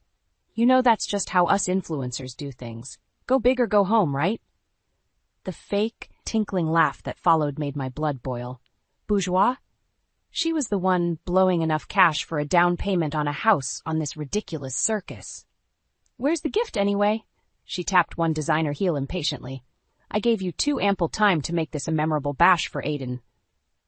The gift? Theo sputtered, shifting uncomfortably. We didn't get the chance to really... Don't tell me you punted on that, too. Lena's face contorted into a sneer, drawing looks from nearby guests. See, this is exactly why I keep my expectations low for you two. So painfully pedestrian. That was the final straw. I jabbed a finger at the spectacle surrounding us, fury making me tremble. Are you out of your mind? Look at all this. How could you possibly need or want anything more? Ooh, someone's getting a little big for her britches.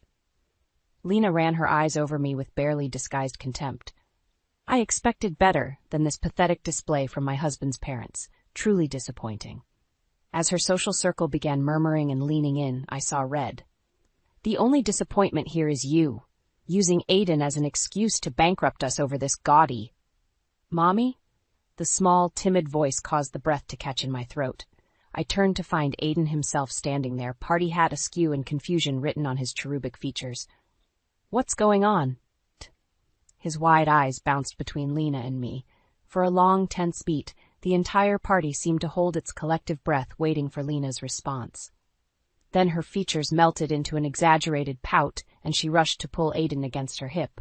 Oh, sweetie, your mean old grandma's just upset she couldn't get you that new pool you wanted. Pool? The poor kid looked even more bewildered. Yes, for your birthday. Tears welled in Lena's eyes as she stroked his hair. But she and Grandpa are just being selfish old grumps about giving you your present. Aiden's gaze bounced between Lena and us, innocent incomprehension melting into dismay. The sight twisted my heart into knots. Lena, as always, had spun a web of lies to paint herself as the hapless victim. But I didn't want a pool, Aiden mumbled meekly. A hush fell over the entire yard as every eye turned toward Lena, awaiting her response. Her jaw tightened for a fraction of a second before she threw an arm around Aiden, sobbing dramatically. Of course you didn't, sweetie. She locked eyes with me over his head, that vindictive smile back in place. How could you want something so frivolous when you have such a thoughtful mom who's about to give you a baby sibling? My heart plummeted somewhere into my shoes.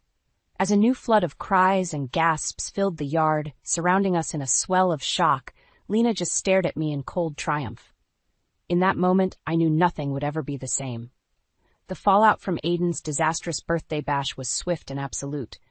In the days and weeks after Lena's conniving pregnancy reveal, a palpable rift formed in our family. Elliot, ever the doting husband, rallied behind his devious wife without question. She's under a lot of stress and hormones right now, he protested whenever Theo or I tried reasoning with him. We need to be supportive. Supportive? After the humiliating spectacle she made of us in front of all those people, over her ludicrous lies about wanting a pool for Aiden, the mere thought made my blood boil. But Elliot simply waved off our concerns, too besotted to see Lena's true colors. Instead, the two of them retreated further into their social media bubble, posting a deluge of videos and photo ops about her radiant pregnancy journey. Meanwhile, our access to our actual grandson continued dwindling at Lena's behest. Every attempt at a visit or outing was rebuffed with another flimsy excuse about her difficult pregnancy and need for rest. I tried pushing back, calling Elliot out on our unfair treatment, but he only grew more defensive. Why can't you be happy for us? He snapped during one tense exchange after I insisted on having Aiden over for Theo's birthday. I threw up my hands in disgust. Of course we're happy you're having another child, but this goes far beyond that, and you know it. Elliot's jaw tightened mulishly. No, I don't know that. All I see are my parents acting jealous and bitter about our growing family. The hurtful accusation struck deep, rendering me momentarily speechless. How could my own son be so blind to the manipulation swirling around him? I stalked off before I said something I'd regret, fighting back angry tears. In the den, I found Theo watching the latest Lena video with a pained expression. "Did you see this garbage?" I scoffed, gesturing at the screen where Lena cooed about her pregnancy glow and upcoming nursery design. "She's airing all our dirty laundry for clicks." Theo shook his head slowly. "Not just that. Check out the comments." A quick skim revealed a distressing number of replies bashing us, calling us cruel and unsupportive, all based on the twisted story Lena was peddling about her humble family. Clicking off the video in disgust, I sank into the sofa beside Theo. I don't know how much more of this I can take. He draped a comforting arm around my shoulders, the wariness in his eyes mirroring my own. We knew there'd be backlash for standing up to Lena. She's not going to let this slide. So we're just supposed to sit back while she smears us in public, cuts us off from our own grandchild over her petty schemes?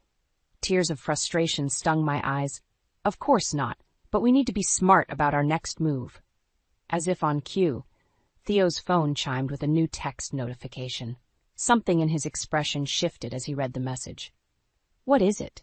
I asked warily. He held the phone out, letting me read the message from an unknown number. "Evidence against Lena.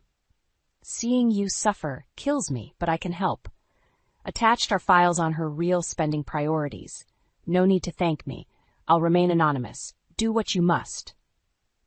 My breath caught as I scrolled through the suspicious attachments. Bank statements detailing massive sums of money, photographs appearing to show Lena out partying and gallivanting while Aiden was off-screen. Could this be legitimate? "Who's this from?" I asked in a hushed voice, dread and a sliver of hope warring within me. Theo shook his head, lips set in a grim line. "No idea, but whoever they are, they just handed us the key to bringing Lena down once and for all." My heart stuttered at the thought, at finally being able to strike back at her manipulative lies and power plays, to save Aiden from her toxic influence. But to do so could risk severing our family ties for good. Elliot would surely take Lena's side, blinded by her false narratives. Theo must have seen the turmoil playing out on my face, because he squeezed my hand fiercely, leaning until our eyes met. "This may be our only chance, Marlene, our best shot at getting Aiden away from her poisonous influence, by any means necessary." The words hung heavy in the air, their implication clear. This was it, our point of no return that would alter the course of our family forever. No matter how it played out in the aftermath, we couldn't back down from this make-or-break moment, not if it meant protecting Aiden's future. With a shuddering exhale, I nodded to Theo. Time to stop walking on eggshells around Lena once and for all. Time to fight back. After the damning evidence from our anonymous source, Theo and I wasted no time springing into action against Lena. We began compiling every scrap of proof we could find, racking our brains for past incidents and manipulations she'd pulled over the years. With my background as a librarian, I focused on conducting meticulous online research, while Theo tapped his network of colleagues and parents at the high school for any whispers about Lena's unscrupulous behavior. No stone was left unturned in our quest to expose her web of lies. "Did you know the Hensons cut ties with Lena after their son's birthday party last year?" Theo told me one evening over coffee, eyes bright with vindication. I raised my eyebrows. "No, I didn't. What happened?" "Apparently she hosted this overblown princess bash for their daughter, then badmouthed them on social media for being cheap with their gift." Theo shook his head in disgust. "Jane said Lena has an entire hate folder on her phone, with screenshots of messages going back months." My blood boiled at the thought of more innocent families being dragged through the mud by that wretched snake. "I want copies of everything. We're blowing this whole farce wide open." Theo nodded grimly, determination etched into every line of his weathered face. For too long, we'd suffered in silence, taking Lena's abuse in misguided hopes of protecting our family. But now, armed with the truth and a growing arsenal of evidence, we were going to make her pay for her manipulation, one way or another. And I refused to let Aiden remain trapped in her toxic orbit any longer. The plan took shape over hushed discussions at our kitchen table, fueled by righteous indignation and the occasional glass of wine to steady our nerves. After raising our finances on tight budgets for so long, Even the idea of striking back at Lena carried immense risk. But seeing the despicable way she'd used and discarded other families for her own gratification, her callous treatment of Aiden, it all hardened our resolve. This was about more than just settling a personal vendetta. What if we started an anonymous website? I proposed one night, tapping my pencil restlessly against my notepad. A landing spot to release all the evidence to the public without directly confronting her. Theo frowned, rubbing his chin. Isn't that a bit passive, though? You know Lena, she'll just spin it as more hater attacks and bury the truth with her own propaganda blitz. Maybe? I worried my lip, then my eyes drifted to the teetering pile of manila folders brimming with damning documents. Or maybe we go straight to the source. He lifted one bushy eyebrow. You want to slip this all to Elliot? I shrugged, nerves fluttering in my belly. It's a risk, sure, but at this point, a direct intervention might be our only hope of finally breaking through to him and the truth. The thought of turning our own son against his wife, no matter how vile she'd proven to be, made my stomach churn. But I couldn't shake the memory of his haunted, oblivious expression at Aiden's party as Lena spun her web, too blinded by her manipulation to see the toxic reality. Releasing all our gathered evidence in one fell swoop, overwhelming him with proof of her true nature. It could be the wake-up call Elliot so desperately needed to escape her grasp. Theo sighed heavily, reaching across to squeeze my hand. It's a bold move, and if Elliot warns Lena first, then all bets are off, I finished quietly. We both knew that in Lena's hands the documents spelling out her misdeeds could vanish like smoke, smothered by her relentless spin and lies. Not to mention any fallout or vindictive vengeance she'd gleefully unleash on us all. But what other choice did we have? Sitting idly by had allowed her toxic web to spread unchecked this far. If we wanted any hope of saving Aiden from that poisonous environment, of protecting the rest of our family from her malice, we had to take one final, daring swing at the heart of her vile empire. Meeting Theo's steadfast gaze across the table, I saw the same conviction burning behind his eyes. No matter the risk, we couldn't let this insanity drag on any longer. Not while an innocent child's future hung in the balance. After all, that's what family was for, shielding our loved ones from those who wished to do them harm. And God help anyone who threatened a single hair on Aiden's head. With a grim nod, I reached for another file, and the planning began anew. One way or another, we'd bring Lena's house of lies crashing down around her, even if it meant raising our own family to the studs in the process. It was time. After weeks of meticulous planning and gathering evidence, Theo and I were ready to execute our gambit against Lena.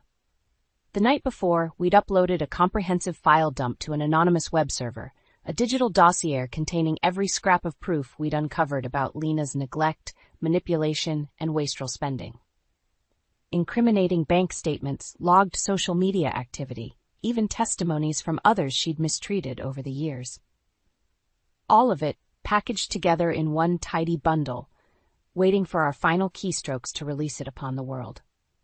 We planned to send the upload link directly to Elliot first, hoping the shock of the revelations would finally break whatever spell Lena had him under. But we also arranged for the files to automatically broadcast across multiple social platforms an hour later, ensuring widespread dispersal no matter how Lena tried to bury it. As the appointed hour ticked closer, my stomach twisted with nervous dread. This was it, our chance to protect Aiden and blow Lena's sham life apart for good. But the implications for the rest of our family... You ready for this? Theo's gruff voice pulled me from my whirling thoughts. He reached across the table to grasp my clammy hand, his own slightly trembling. We both knew there was no going back after this. I could only manage a tight nod, drawing a steadying breath. As I'll ever be.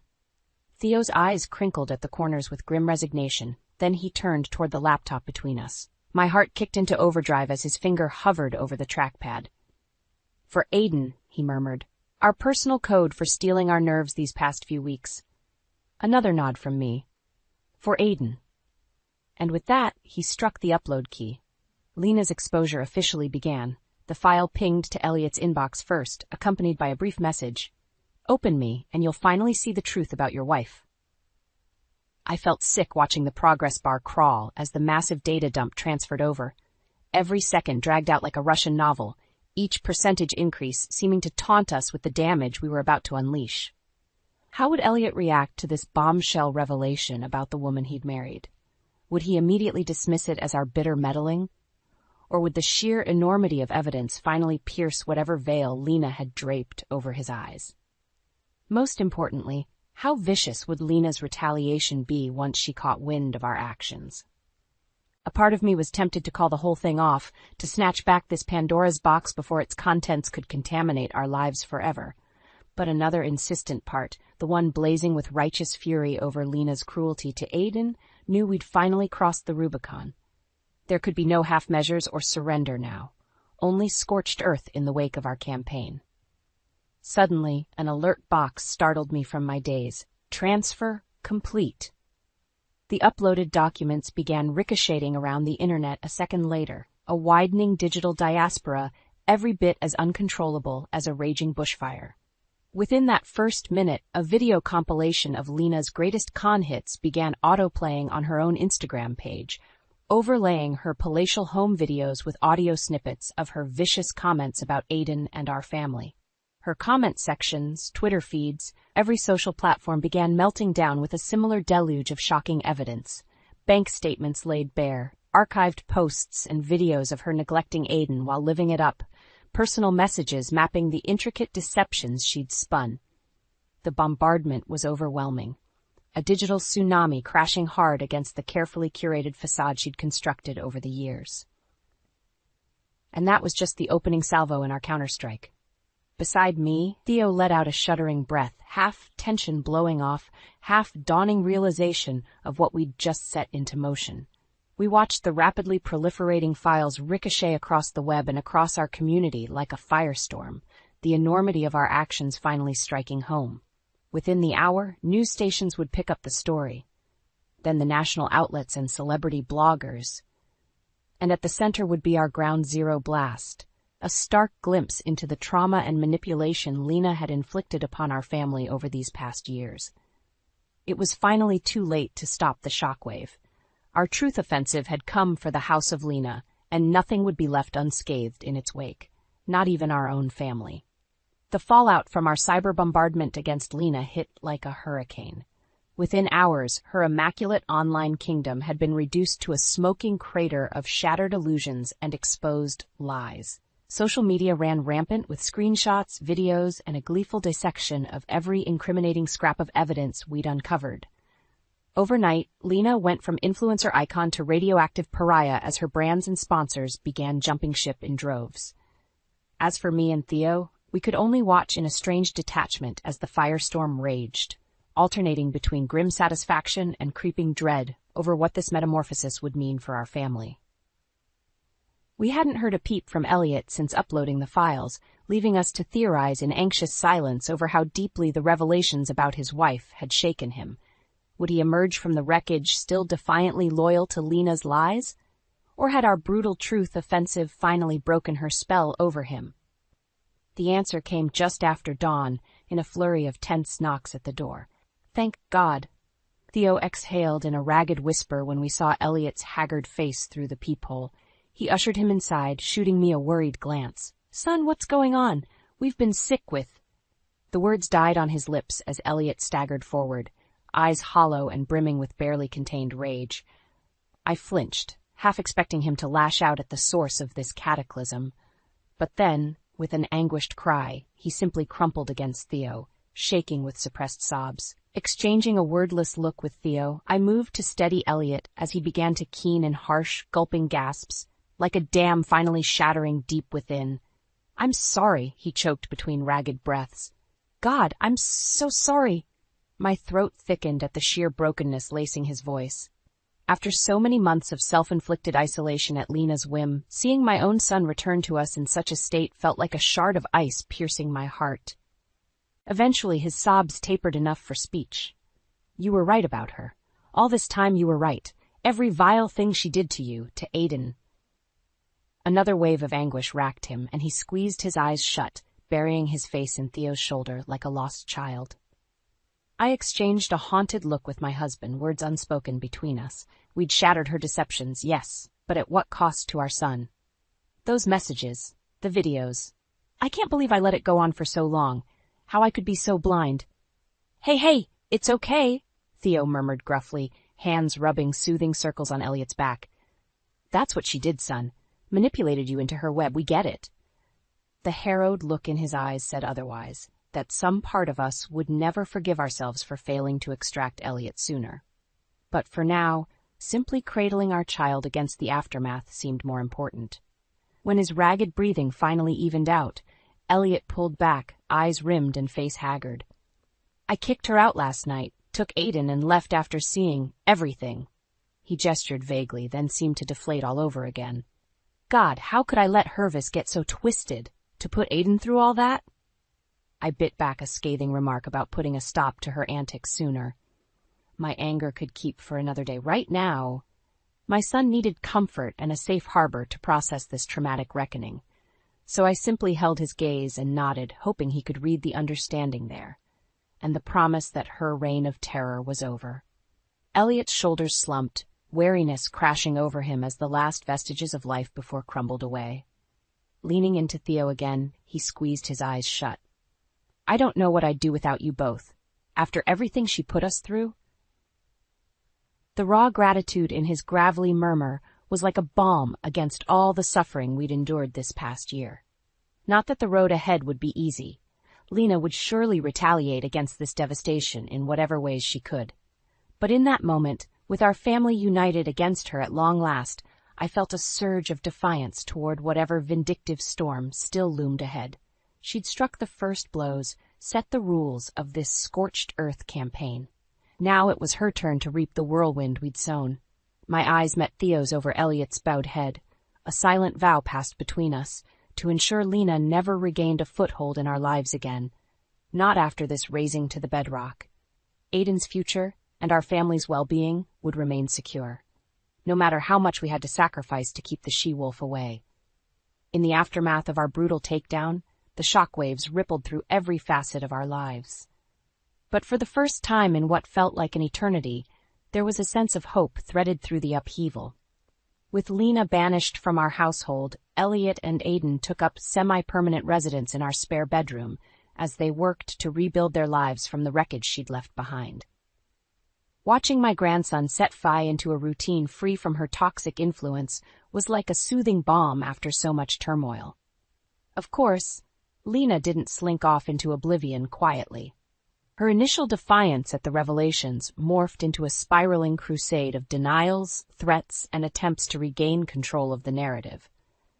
She's claiming we fabricated everything, Elliot told us one night at the dinner table, jaw clenched in barely contained fury. There's a new video saying we conspired against our own family out of jealousy. Theo grunted in disgust while I fought the urge to hurl my plate across the room. Even disgraced and dejected, that vile woman couldn't help lashing out like a cornered viper. Let her squirm, I spat, locking eyes with my son. The truth is finally out there, loud and clear for anyone who matters to see. You're right. Some of the tension drained from Elliot's shoulders with an exhausted slump. In that moment, he seemed to age years in a matter of seconds. Hell, it's all I can do not to put even more of her dirty laundry on blast right now. Despite the anger still simmering under his words, just having him back under our roof was like a weight lifted. Being able to see Aiden grow and play outside Lena's malign influence made every hardship worthwhile. Sure, she continued sniping and lobbing hateful allegations from her dwindling circle of sycophants. But without her manicured illusions to prop it up, the bluster rang increasingly hollow. While our family unit steadily regained its bearings and sense of purpose, the recharged bonds between Theo, me, and our boys were a constant through the transition. But nowhere was that bond more evident than in our renewed focus on Aiden's well-being. Having him around constantly, free from Lena's manipulation, revealed just how much she'd warped the sweet, innocent boy in her quest for notoriety. "Grandma, why didn't you like my party last time?" he asked me one sunny afternoon while blowing bubbles on the back patio. My gut twisted at the remembered humiliation, but when I glanced over at Aiden's cherubic features, so full of pure childhood curiosity, the truth came easily. "You know something, sweetheart? That whole big party, it wasn't really for you at all." I tickled his belly, earning a peal of giggles. Your mommy just wanted to show off for her friends, not make you feel special. Aiden's tiny brow furrowed in confusion. But I thought we were posed to have fun? Leave it to the heartbreakingly earnest perspective of a child to cut straight through to the core truth. Smiling, I pulled him onto my lap and nuzzled his soft hair. Of course we are, my little guy, and this time, I promise it's just going to be about us having fun together. No big fuss or showing off, okay? My throat thickened as I drank in his radiant smile, because you're all the fun this old grandma needs. When his arms tightened around me in a fierce hug, I shot a look toward the patio door. Elliot and Theo were watching the tender scene, fondness and relief written across their faces. In that moment, with my family whole again and Lena's toxic presence banished, I felt as light and carefree as the bubbles drifting on the breeze, like awakening from a long, twisted nightmare finally behind us. Our war against Lena's malice had been brutal, with casualties strewn across both sides.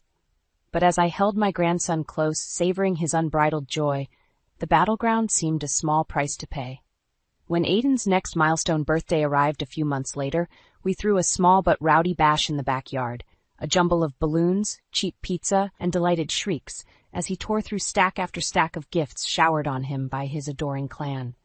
No obscene overindulgences or camera crews, no vapid social media performances. Just the unconditional warmth and love of an extended family reveling in our reconnection. As I watched Theo gamely endure another round of the mechanized dancing robot Aiden had cajoled him into, my heart swelled with a sense of gratitude. For persevering through the darkest days and emerging victorious. For regaining the family I'd feared was lost forever to Lena's poisoned webs. Most of all, for ensuring my sweet grandson's bright future would remain unshackled by that vile woman's lust for attention at any cost. When Aiden came barreling over to demand another turn on the robot, Theo shot me a wink and an exaggerated grimace over the boy's head. A silent acknowledgement of how far we'd come to reclaim these simple family moments. Pulling them both close, I couldn't hide my radiant smile as the sounds of laughter and revelry swirled around us. Our family's new beginning had finally arrived. You're useless, Layla. Absolutely useless, Ronan sneered, his voice dripping with contempt. I fought back the tears stinging my eyes, refusing to show weakness in front of his family. 7 months pregnant, I had felt a wave of dizziness wash over me and needed to sit down. Instead of concern, my husband's reaction was filled with disdain. Look at her, can't even stand up straight carrying my child. Ronan's parents, Mason and Lila, remained stone-faced, offering no defense. The rest of the family averted their eyes, an uncomfortable silence filling the room. It was supposed to be a celebratory dinner, bringing the extended family together before the baby's arrival. But like most family gatherings, it became another exhibition of Ronan's cruelty towards me. Your grandchild, I corrected him sharply. Or did you forget I'm carrying your daughter? Ronan rolled his eyes. If it was a son, it might actually be worth something. Gasps rippled through the room, but Ronan seemed unfazed by his callous remark. I felt a sharp kick from my unborn daughter, as if she could sense her father's indifference. Mustering all my strength, I rose to my feet, steadying myself against the table. How dare you diminish the value of your own child before she's even born? Ronan barked out a laugh. Value? You've contributed nothing of value, Layla. I'm the one who built this family, this company. What have you done besides be a dead weight? His words cut deep, dredging up years of belittling comments and demeaning behavior I had endured. But this time felt different. A line had been crossed. As I looked around at his family's impassive faces, I realized they didn't see me as one of their own, just a vessel for Ronan's heir, at least until he decided I had outlived my use. That's when I caught Sienna's eye from across the room. My sister-in-law offered a subtle nod of solidarity, the hint of a defiant smirk playing across her lips. In that moment, I knew she recognized Ronan's manipulation for what it was, toxic and abusive. You're right, Ronan, I said steadily.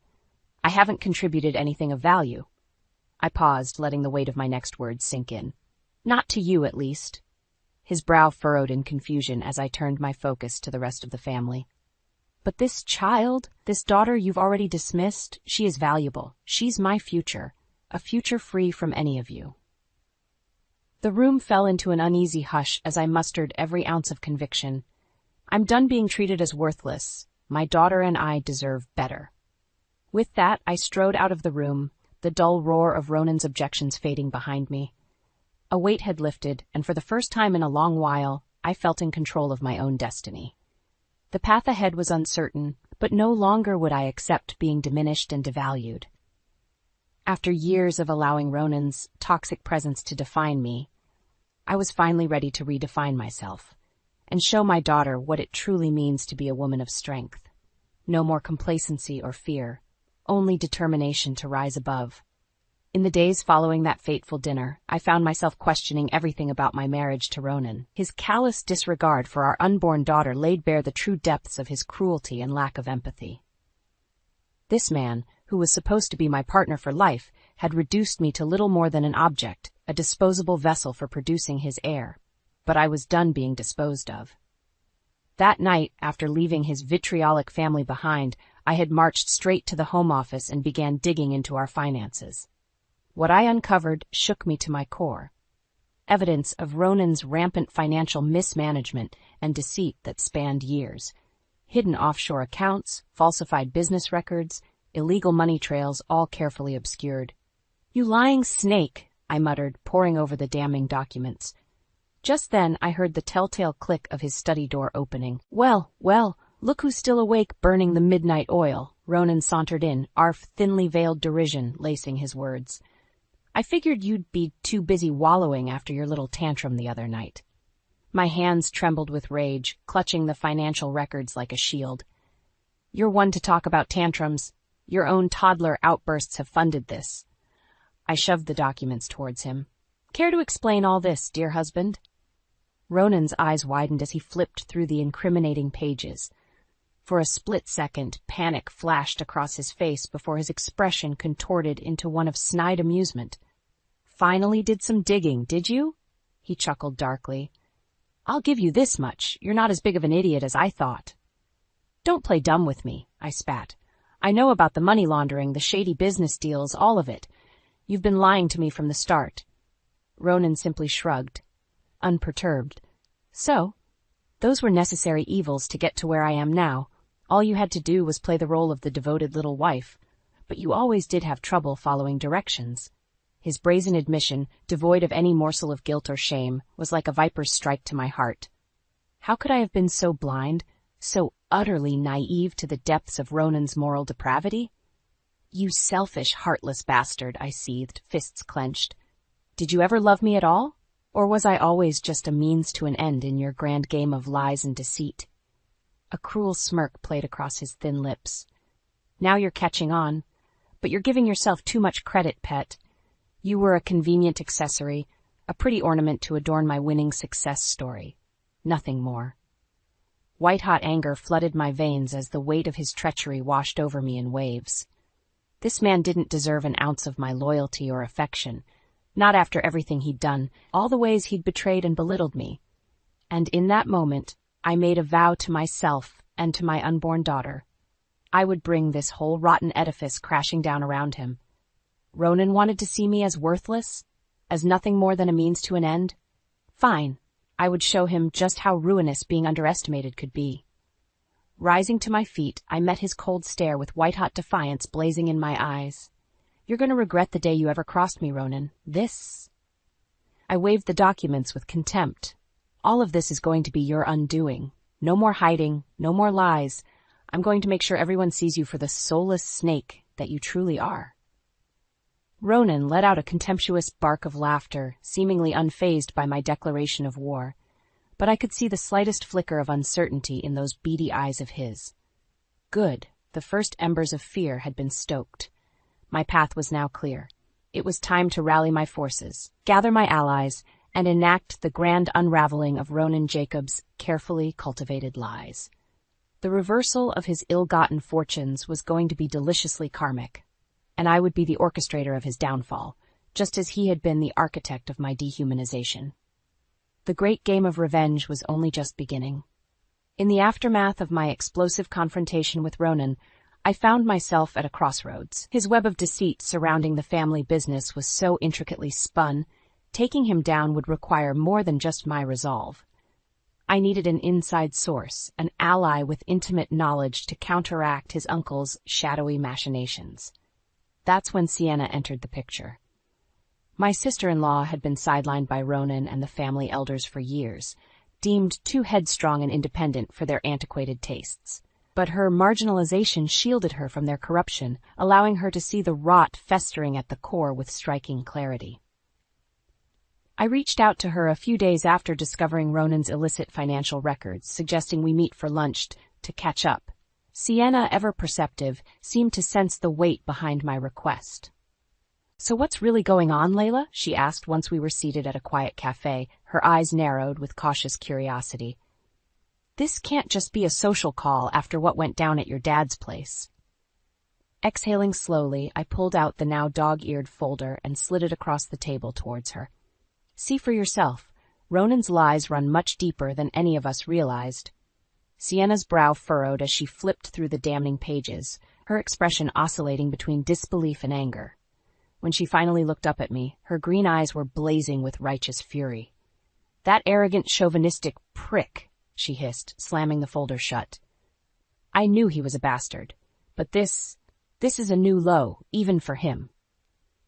A rueful smile tugged at the corner of my lips. It felt vindicating to have someone finally see Ronan's treachery for what it was. "You and me both. That's why I need your help taking him down." Sienna cocked an eyebrow quizzically. "My help? Why come to me?" "Because you're one of the few people with a frontline view into the family's dealings," I said frankly. "With your insight into their illegal activities, we'd have a better chance of exposing Ronan's lies and watching the whole corrupt edifice crumble." For a long moment, Sienna studied me appraisingly before letting out a bitter chuckle. "Gotta hand it to you. You've got a set of steel ovaries going up against Ronan like this." Her gaze turned flinty, burning with years of repressed resentment towards my husband and his family. "I'm in. It's high time that misogynistic prick got taken down a few pegs." Relief washed over me, knowing I had a co-conspirator, and a fiercely capable one at that. With Sienna's insider knowledge combined with my evidence, we would be an undeniable force to be reckoned with. "So what's the plan?" she asked, leaning in conspiratorially. "How do you want to dismantle this cancer infecting our family?" A feral grin spread across my face as I laid out my initial strategy. Lawsuits, information leaks to the press, back-channel communications to law enforcement, nothing was off the table. Like Jenga pieces, we would systematically extract the foundational blocks underlying Ronan's empire until the entire decrepit tower came crashing down around him. Sienna listened intently, offering insights and recommendations along the way. Our partnership was quickly solidifying into a potent alliance, two wronged women joining forces to enact poetic justice. "You know there's no turning back after this, right?" Sienna cautioned once I finished laying out my plan.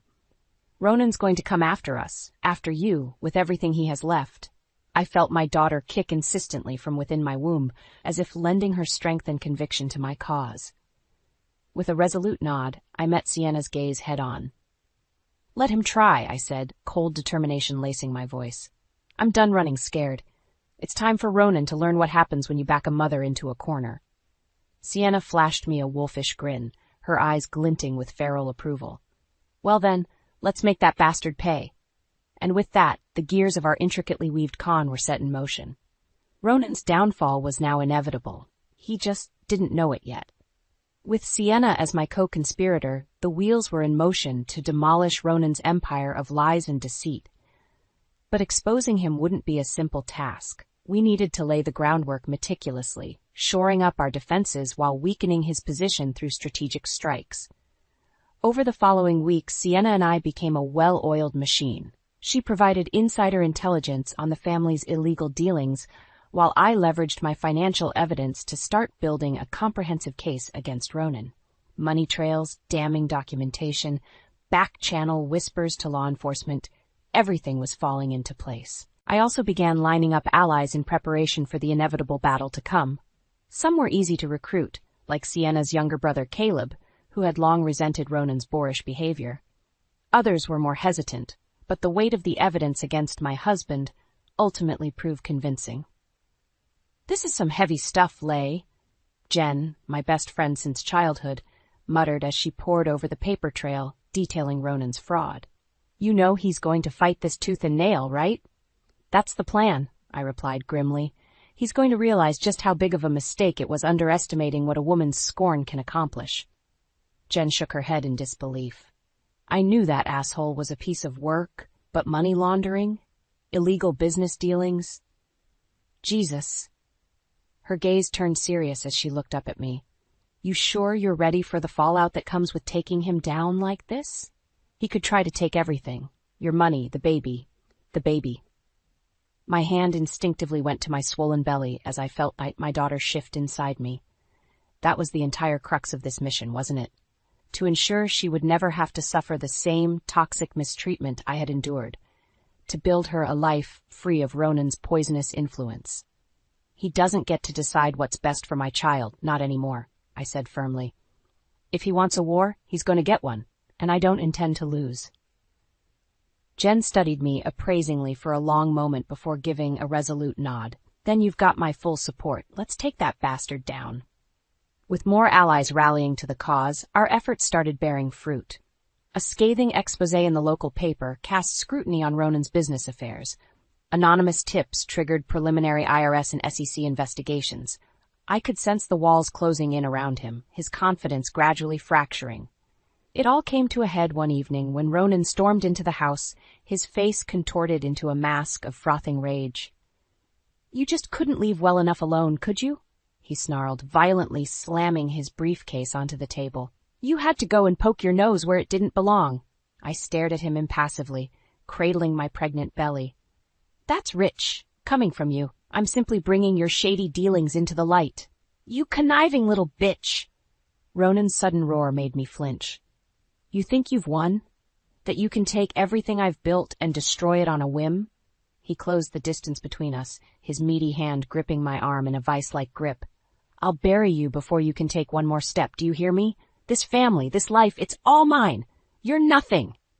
His spittle flew in my face as I met his crazed stare with steely defiance. "We'll see about that." With a disgusted grunt, Ronan shoved me away and stormed out, leaving me to rub the spot where his fingers had dug into my flesh. I felt my daughter kick anxiously, as if she could sense the tension and rage radiating off her father. "Don't worry, sweetie," I murmured, gently rubbing my belly to soothe her. "That's the last time he'll ever get to hurt us." The game was afoot, the battle lines clearly drawn. There would be no turning back now. Ronan's ignorant arrogance had opened the door for his downfall. Soon, very soon, everything he'd schemed and clawed for would be ashes at his feet. And from those ashes, I would rise, his conquering phoenix, mercilessly guiding the path of his self-immolation. Despite Ronan's blustering threats, Sienna and I refused to let up the pressure. With our meticulous groundwork laid over the past weeks, all we needed was the right catalyst to detonate the explosive truth and bring the full force of our retaliation crashing down. That spark arrived in the most unlikely of places, a goddamn family event, of all things. It was one of those obnoxious high society galas the Jacobs clan used for thinly veiled vanity showcasing. A garish display of old money and entitlement under the guise of charity that made my skin crawl. Ronan, desperate to maintain appearances, had all but demanded my attendance, claiming it would soften the growing PR onslaught against him. So there I was, 7.5 months pregnant, squeezed into an uncomfortably tight dress and trotted out like some grotesque show pony to help resuscitate my husband's wilting image. The hypocrisy was galling, but I played along, for now. The night itself was a sordid parade of self-congratulatory speeches and pathetic social climbing, exactly as I'd expected. I found myself growing increasingly lightheaded and nauseous, thanks to a combination of my condition and the sickeningly opulent atmosphere. "Sienna, I need some air," I muttered, struggling to conceal my discomfort. "Being around these vapid vultures is making me ill." "You just say the word and we're out of here," she replied with a reassuring squeeze of my arm. "This whole charade is utter bullshit anyway." Nodding gratefully, I excused myself from the overcrowded ballroom and made my way towards the balcony doors, each step feeling heavier than the last. I was nearly there when a grimy hand clamped around my elbow, whipping me around forcefully. Just where do you think you're going? Ronan sneered, his tuxedo hanging open sloppily and his breath reeking of whiskey. Your little disappearing act is going to make us look bad. I wrenched my arm free from his grasp, defiant anger flaring. Us? Don't flatter yourself, Ronan. You're the only one with an image to protect here, and at great cost, it seems. He threw his head back with a contemptuous bark of laughter. Oh, spare me the self-righteous melodrama, would you? I'm doing what's necessary to maintain the family legacy. Your legacy is mired in lies and illegal money, you degenerate. I shot back, fighting the wave of dizziness washing over me. How many more laws do you plan to break, just to feather your filthy nest? Ronan's face contorted in an ugly sneer. Watch your tone when speaking to me, you ungrateful whore. The vile insult was cut off as a searing pain lanced through my abdomen, forcing me to double over with a strangled cry. Instantly, the room started spinning sickeningly as I clutched at my stomach. Oh God, something's wrong. I whimpered through gritted teeth, panic seizing my chest. The baby. I think she's coming. For one infinitesimal moment, Ronan's scowl slipped just enough for the briefest flicker of concern to register on his face. But it was quickly extinguished as his mask of disdain slammed back into place. Of course you'd choose now for this pathetic drama queen act, he growled, making no move to help me. Just another attention grab like always. I could scarcely believe his callous reaction through the haze of agony racking my body. Ronan, please. I need help. From somewhere behind me I heard Sienna's urgent voice calling my name as she rushed to my side. Layla! Oh my God! What's going on? Her eyes went wide with panic as she quickly assessed the situation. We need to get you to a hospital now.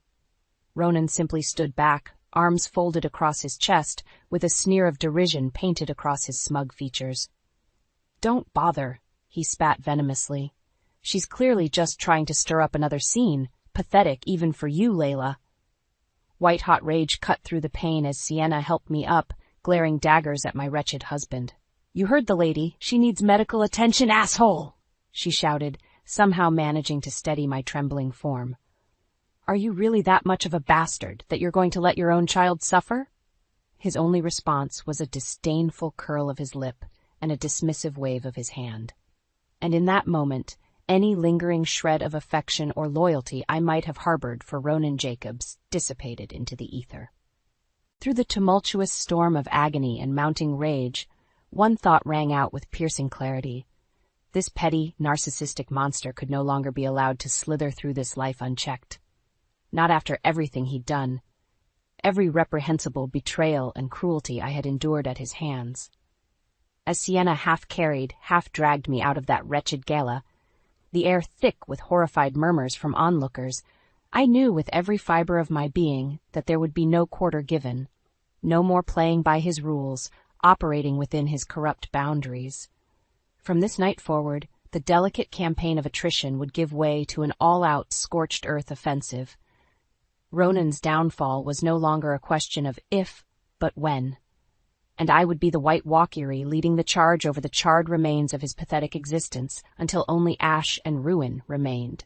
After the disastrous gala where Ronan so callously disregarded my health and our unborn child's well-being, any pretense of civility between us disintegrated into acrid dust. With Sienna's help, I had been rushed to the hospital, the doctors just barely managing to halt my premature labor. But that horrific night proved to be the flashpoint, the spark that ignited the wildfire of our intricately laid revenge plot. While I recovered under Sienna's watchful care, she began systematically executing the final phases of our operation, unloading salvo after salvo of damning evidence, whistleblower accounts, and criminal documentation onto the appropriate channels. Authorities, journalists, corporate watchdogs, no stone was left unturned as she mercilessly exposed the staggering depths of Ronan's duplicity and criminality. The dominoes began falling rapidly after that, one by one, until an unstoppable chain reaction took hold. SEC investigations gave way to federal grand juries, which then triggered disastrous civil lawsuits and IRS tax fraud probes. What had once been a contained snuff operation ballooned into an all-consuming inferno that threatened to engulf Ronan's entire empire of lies. And at the center of that conflagration stood the man himself, eyes bulging with impotent rage as he watched everything he'd conned and swindled for decades up in acrimonious smoke. You meddlesome bitch, he roared, slamming his meaty fist onto the desk during one of his increasingly frequent tantrums. You've ruined everything. My life's work, our legacy. It's all ashes because of your insipid vendetta. I regarded him stoically from across the office, completely unmoved by his theatrics. You have no one to blame but yourself, Ronan. Your greed and hubris were your own undoing, not me. His beady eyes narrowed to slits as he rose from behind his desk on unsteady feet. Don't play innocent with me, Layla. I know you were behind this. All of this. He gestured wildly at the stacks of legal notices and indictments littering every surface, debris from the smoldering remains of his diseased empire. You and that venomous snake, Sienna. We simply exposed the truth you worked so hard to bury, I countered coolly. Did you really think you could run this criminal farce indefinitely without any consequences? Ronan bared his teeth in an approximation of a snarl as he closed the distance between us. Up close, I could smell the reek of cheap whiskey and nervous sweat wafting off his disheveled form, a pitiful shell of the formerly sleek, intimidating con man whose fear I had lived in for so many years. You arrogant little...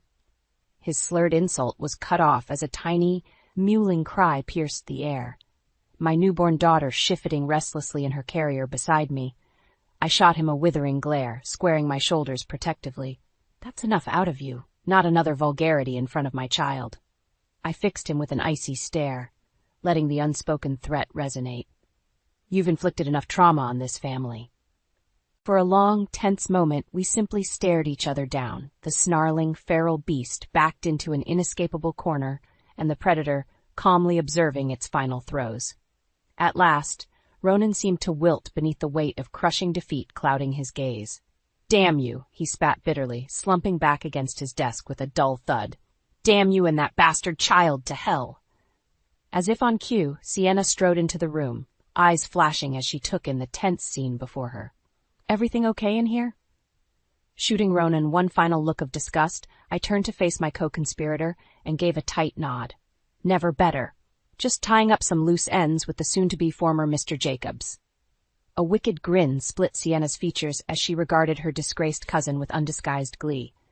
Well, don't let me interrupt the reckoning. By all means, allow me to join in verbally eviscerating the sniveling husk of this pathetic, arrogant worm. She leveled a mocking glare at Ronan. Go on, you gaping asshole. What other lies do you have left to try and peddle? Ronan simply glowered in impotent rage, clenching and unclenching his fists. The faintest mutters of denial and heated curses escaped his trembling lips, but it was obvious the fight had left him. His will, his decades-long charade of power and dominance, had finally been irrevocably shattered.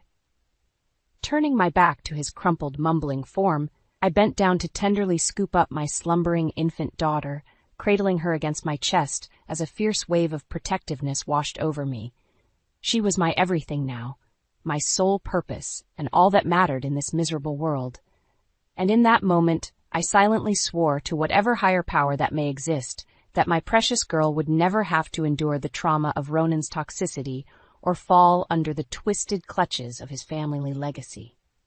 The karma he had wrought through his lifetime of malice and depravity was his cross to bear, not hers. Come on, Sienna, let's go home. There's nothing left for us among the ashes of Ronan's ruin. I spared one last contemptuous glance over my shoulder at the wretched, sniveling husk that was once my husband. This one can stew in his self-made purgatory alone. With a curt nod, Sienna fell into step beside me as we strode from the smoldering ruins of Ronan's decrepit empire. Behind us, I could feel his seething gaze burning impotently into the back of my skull. But I didn't falter, didn't dare look back. There was nothing for me amid that scorched earth, only the bright future awaiting my daughter and I beyond the caustic smoke of karmic justice. In the aftermath of Ronan's spectacular downfall, the shockwaves rippled through every facet of our lives. The legal and financial fallout had left his family's empire in irreparable ruin. Corporate entities dissolved, assets seized, reputations permanently disgraced. And at the eye of this hurricane of destruction stood Ronan himself, a bitter, sneering shell temporarily insulated by the last vestiges of his ill-gotten wealth as he licked his wounds. But even that protection was a rapidly dwindling facade. The incoming crush of criminal charges and civil litigation saw to that. I lost count of the visits from court officers, federal agents, and process servers darkening my doorstep, each one armed with another ream of subpoenas and legal filings squarely aimed at dismantling what little remained of Ronan's crumbling facade. His standard modus operandi of dismissive sneers and hollow legal threats gave way to panicked outbursts, increasingly erratic behavior, and even interventions from law enforcement when his rage spiraled out of control. "This isn't over, Layla," he roared at me through a haze of spittle during one such unhinged meltdown, eyes wild like a cornered animal. "I'll bury you in litigation for the rest of your miserable life. You'll never be free of me." Staring impassively back at him through the doorway, I didn't so much as flinch as I cradled our infant daughter protectively against my chest. "Is that so? Because from where I'm standing, it seems your options for retaliation are rapidly evaporating." "Don't get smug with me, you disloyal little cunt." Ronan's voice cracked with raw fury. "Everything I had, everything I built, it's all in ruins now, because of you. But I'll make sure you suffer just as badly before this is through. Mark my words." "Tell me, Ronan, do you honestly think threatening me is going to restore your dignity at this point?" I arched a challenging brow. "I've thoroughly dismantled any illusion of you being an intimidating presence. You're already living your worst nightmare, destitute and alone, unmourned and reviled for your reprehensible actions." He opened his mouth to retort, but I cut him off with an imperious sweep of my free hand. "Enough with the hollow bravado. We both know that deep down, you're nothing more than a coward and a charlatan whose house of cards has finally collapsed under its own weight." Pausing, I allowed the weight of my next words to resonate. "I'd tell you to give my regards to your cellmates, but something tells me they'll be able to smell the stench of your vileness a mile away." For a fleeting instant, something akin to naked fear flickered behind Ronan's eyes, but the split-second glimpse into what fragile sliver of humanity he had left was quickly snuffed out, his ferocious mask of feral defiance slamming back into place. "You'll get yours, Layla. One way or another, I'll make sure of that," he snarled. "No bitch takes everything from Ronan Jacobs and gets away with it unscathed." "Is that so?" A wry smile tugged at the corners of my mouth. "We'll see about that." With one last contemptuous glare, Ronan whirled on his heel and stormed off, the once imposing figure cutting an increasingly diminutive presence with each passing day. I watched him leave unflinchingly, the weight of victory granting me a tranquil resolve I had once struggled to find amid his toxic shadow. As the fury of his exit faded into stony silence, my daughter began fussing softly against my chest. Gently shushing her, I nuzzled her downy head and hummed a tender tune until her squirms subsided into peaceful slumber once more. In that simple, serene moment, my purpose and drive crystallized into an inviolable truth. Everything I had endured, every wound and sacrifice along this tumultuous path, had all been for her. To build a world where she would never know the corrosive touch of Ronan's cruelty or malignance. A world where her limitless potential and soaring spirit would be nurtured, not bound in chains. It was then that I made an irrevocable vow, one that would guide the next phase of mine and my daughter's shared journey towards healing and vindication. I'm going to make sure that he spends the rest of his empty days withering behind bars where he belongs, I murmured, pressing a gentle kiss to my little girl's head. And in doing so, I'll cleanse every last vestige of his poison from our lives. You'll never have to know the person I was before you came along, sweetie. For far too long, the scales had been tipped decisively in Ronan's favor, my light perpetually eclipsed by the suffocating gravity of his toxicity. But in dismantling his vile empire through ruthless, strategic strikes, the karmic rebalancing had begun. Now it was time to reject his cancerous influence entirely and reclaim my destiny as the self-actualized woman and mother I was always meant to become. No more entertaining his hollow legal threats or humoring his pathetic machinations from the sidelines. No more relics from the life he had claimed for me through subjugation and fear. It was time for Ronan Jacobs to at long last reap the full consequences of his cruelty and deception, without mercy or compromise. Only then could my new chapter truly begin, a tale authored by my own steadfast convictions, free from the shackles of his arrogance and malice. As the first rays of dawn crested over the horizon, my path forward was bathed in brilliant clarity. There would be no steering from this inexorable road, no wavering amid the scattered ashes of Ronan's shattered reality.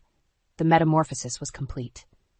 Like a phoenix born anew from the purifying annihilation of his transgressions, my wings were finally unfurled and poised to carry us both into a future of boundless possibility. And this time there was no force in existence that could extinguish the radiant flame of justice and redemption blazing before us. The days and weeks following Ronan's disgrace blurred together in a whirlwind of activity as I systematically extricated every remaining tentacle of his poisonous presence from our lives. The divorce proceedings were inevitably messy and drawn out, colored by one bad faith legal maneuver after another, as my now thoroughly disgraced ex-husband grasped at any remaining shred of leverage. But flanked by an impeccably prepared legal team and emboldened by Sienna's stalwart support, his pathetic delaying tactics proved futile. In the end, the courts had little sympathy to spare for a man whose reprehensible actions had been laid bare so publicly. Within 6 months, the divorce decree was ironclad. Full custody of our daughter, a sizable monetary settlement from what meager funds remained attachable after all the asset seizures, and every last thread connecting me to that rotting family legacy unceremoniously severed. I was finally free from the insidious manipulation, the demeaning insults and abuse, the generational cycle of toxicity Ronan had tried so desperately to entrench us both in. As the last mote of legal dust scattered, I felt an unbearable weight dissipate, replaced by an electrifying surge of possibility and newfound liberty. This life, this miraculous second chance, was ours and ours alone to author. No longer would I allow Ronan's cancerous presence to dictate the boundaries of our realm. With my meager savings and the settlement funds, I wasted no time leaving that wretched city in the rear view, desperate to put as many miles between us and those harrowing memories as possible. A quaint but comfortable home in the mountains was my chosen fresh start, a place to breathe and find tranquility among the hushed pines and crisp alpine air. Sienna came with me on that maiden voyage to my new sanctuary, helping me settle in and bearing witness to the dawning of this new reality we had fought so tenaciously to manifest. Not bad for your stakes of the winnings, all things considered, she remarked with a roguish grin as we lounged on the cabin's spacious back patio, our contented niece gurgling happily in her arms. Just a consolation prize, really, I replied with a dismissive wave of my hand, lazily sipping a glass of crisp white wine as I surveyed the breathtaking vista of evergreen trees rolling off into the distance. The true bounty is the regained peace of mind, something money alone could never buy. Sienna shot me an appraising look, nodding slowly. You've come a long way from that demure, broken-winged sparrow Ronan tried so hard to keep clipped all those years. Not sure I've ever seen a phoenix's ascension up close like this before. Just be glad you were on my side of the bonfire when this whole warpath started, I chuckled ruefully, twisting in my seat to meet her gaze. I shudder to think how ruthless the retribution would have been if you'd been added to the list of co-conspirators. We shared a loaded look, one that spoke volumes to the depths of conviction and camaraderie that had driven our crusade of righteous vengeance over these past months. My unlikely ally had become an indispensable confidant and comrade-in-arms through the harshest throes of Ronan's sinister downfall. A true sister in every sense of the word. But enough about that narcissistic shit stain. I'm over the moon just to be putting that whole cancerous saga behind me, Sienna declared with an emphatic clink of her glass against mine. Here's to breathing that crisp, rejuvenating mountain air and never having to look over our shoulders again. I'll drink to that, I said with a contented sigh, leaning back to bask in the warmth of the mid-afternoon sun filtering through the trees. For the first time in a long while, I truly felt at peace. Over the ensuing months, I steadily regained my footing and settled into my new normal of single motherhood, with Sienna's unflagging moral and logistical support by my side every step of the way. There were still days where I would be struck by sudden pangs of loathing or repressed trauma over all Ronan had put me through, phantom echoes of his scathing taunts and demeaning insults rattling like pinballs through my psyche. Yet with every passing week, those haunting whispers grew more faint, more powerless against the brilliant blaze of self-actualization and fulfillment illuminating my path forward. Gradually, steadily, I rediscovered the pieces of the woman I had once been, before Ronan's poisonous influence had so thoroughly leached her ambitions and self-worth down to empty husks. With my daughter as my unbridled source of inspiration and Sienna's sage guidance, the core pillars of my identity were steadily being rebuilt from the ground up. I dove headfirst into pursuing the high-stakes financial career I had abandoned when the Jacobs clan asserted their odious sway over my life's trajectory. The fire to establish myself as a singularly brilliant market analyst and consultant raged hotter than ever before. Within 2 years, I had clawed my way back into the cutthroat arena of high finance, rapidly establishing a hard-won reputation as a fierce, savvy negotiator with an incisive and unflinching market instinct. Seemingly overnight, my fledgling boutique consultancy went from a homespun side hustle to a force to be reckoned with on the national stage. "You've got a preternatural gift for this stuff, you know?" Sienna remarked in an odd tone one evening as I exited yet another lucrative teleconference, 6 figures richer for an hour's worth of counsel.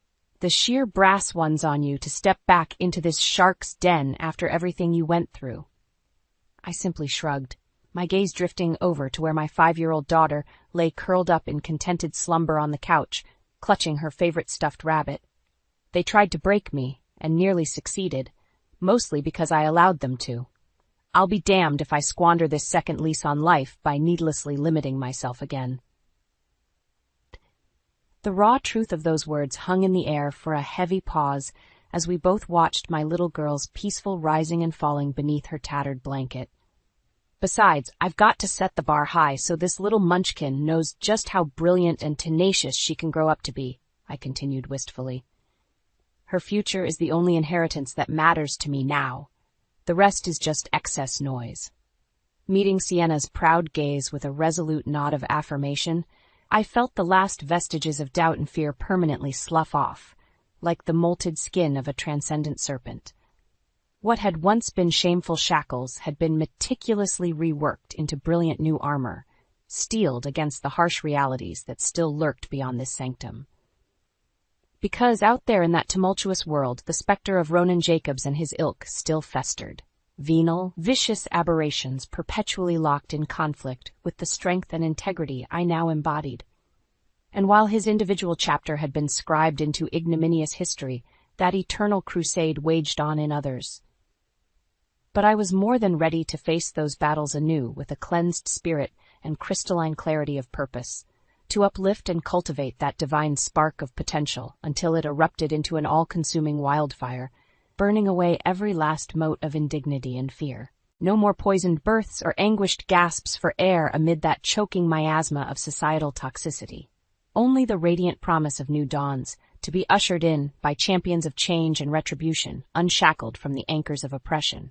Because on that day, standing at the precipice of our boldly reclaimed destiny, I was no longer prey, just the merciless apex predator, continually reborn in a blaze of glory. The library's fluorescent lights flickered as I shuffled through another stack of books, my fingers tracing the embossed titles with a practiced ennui. This was my life, an endless cycle of shelving, sorting, and silence. A once vibrant passion had withered into a hollow routine, and I often found myself staring blankly at the dusty tomes, wondering where it all went wrong. That was until the letter arrived. "Kira Weston?" The mailroom clerk thrust the crinkled envelope into my hands, his brow furrowed with confusion. "This is addressed to you, but it looks, well, old." I studied the yellowed parchment, my heart skipping a beat at the unfamiliar handwriting. With trembling fingers, I tore it open, and a single sheet of paper fluttered to the floor. "What is it?" The clerk's voice was a distant echo as my eyes scanned the words that would forever alter the course of my life. I'm the sole heir to my great-aunt's estate." The clerk's eyes widened. "You've got family money?" I shook my head, my mind racing. I didn't even know I had a great-aunt. She lived in some coastal town called Ridgeview. "Well, what are you waiting for?" He clapped me on the shoulder, nearly knocking the wind out of me. Go claim your fortune. Easier said than done. The next few days were a whirlwind of paperwork, legal proceedings, and the dawning realization that my life was about to change in ways I couldn't begin to fathom. Before I knew it, I was standing on the doorstep of a dilapidated Victorian manor, the salty sea breeze whipping my hair across my face. The once grand estate had fallen into disrepair, its peeling paint and overgrown gardens a testament to years of neglect. You must be Miss Weston. I spun around to find a weathered man regarding me with a guarded expression. His calloused hands clutched a rusted set of keys. Mason Richards, he said, offering a curt nod. The caretaker. It's nice to meet you, I replied, my voice faltering as I took in the crumbling facade before me. This is a lot to take in. Mason's lips pressed into a thin line. Aye, the old girl's seen better days, but she's got good bones. As we stepped inside, the musty air enveloped us like a shroud, and the floorboards groaned beneath our feet. Shadows danced across the peeling wallpaper, and a sense of foreboding settled deep within my gut. Why did my great-aunt leave me this place? I asked, unable to shake the feeling that I was missing a crucial piece of the puzzle. Mason's gaze was unreadable. Couldn't rightly say, miss, but I reckon you'll find out soon enough. His cryptic words hung in the stale air, and I couldn't help but wonder what secrets lay buried within these crumbling walls. Little did I know, the path ahead would test my resolve in ways I never could have imagined. The next few weeks were a blur of renovation chaos. Contractors swarmed the estate, their hammers and saws echoing through the hollow hallways. I watched as the peeling wallpaper was stripped away, revealing layers of neglect and disrepair. But it wasn't just the manor that needed restoration. The entire town seemed to harbor a deep-seated resentment toward my family's legacy. Best be careful, miss. Mason's gruff voice cut through the din of construction one afternoon. Folks round here ain't too keen on your kin. I frowned, wiping a bead of sweat from my brow. Why? What did my great-aunt do that was so terrible? Mason's steely gaze bore into me. Let's just say the Weston name ain't looked too kindly upon. Bad blood, you might call it. Before I could press further, the foreman barked orders, and Mason slipped away, leaving me with more questions than answers. As the days wore on, the hostility became increasingly palpable. Sideways glances and hushed whispers trailed me wherever I went. Even the simple task of grabbing groceries felt like running a gauntlet of scorn and suspicion. Didn't think we'd be seeing another Weston round these parts.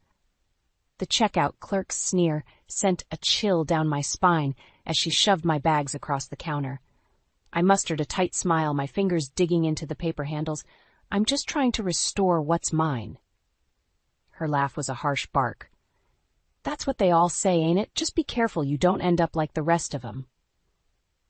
The cryptic warning hung in the air long after I'd left the store, and I couldn't shake the feeling that I was walking into a hornet's nest of buried secrets and bitter grudges. It wasn't until I stumbled upon a dusty journal tucked away in the attic that the pieces began to fall into place. The yellowed pages revealed a sordid tale of betrayal and revenge, detailing a long-standing feud between my great-aunt and the town's most prominent family, the Harlows. Apparently, their discord ran deeper than mere bad blood.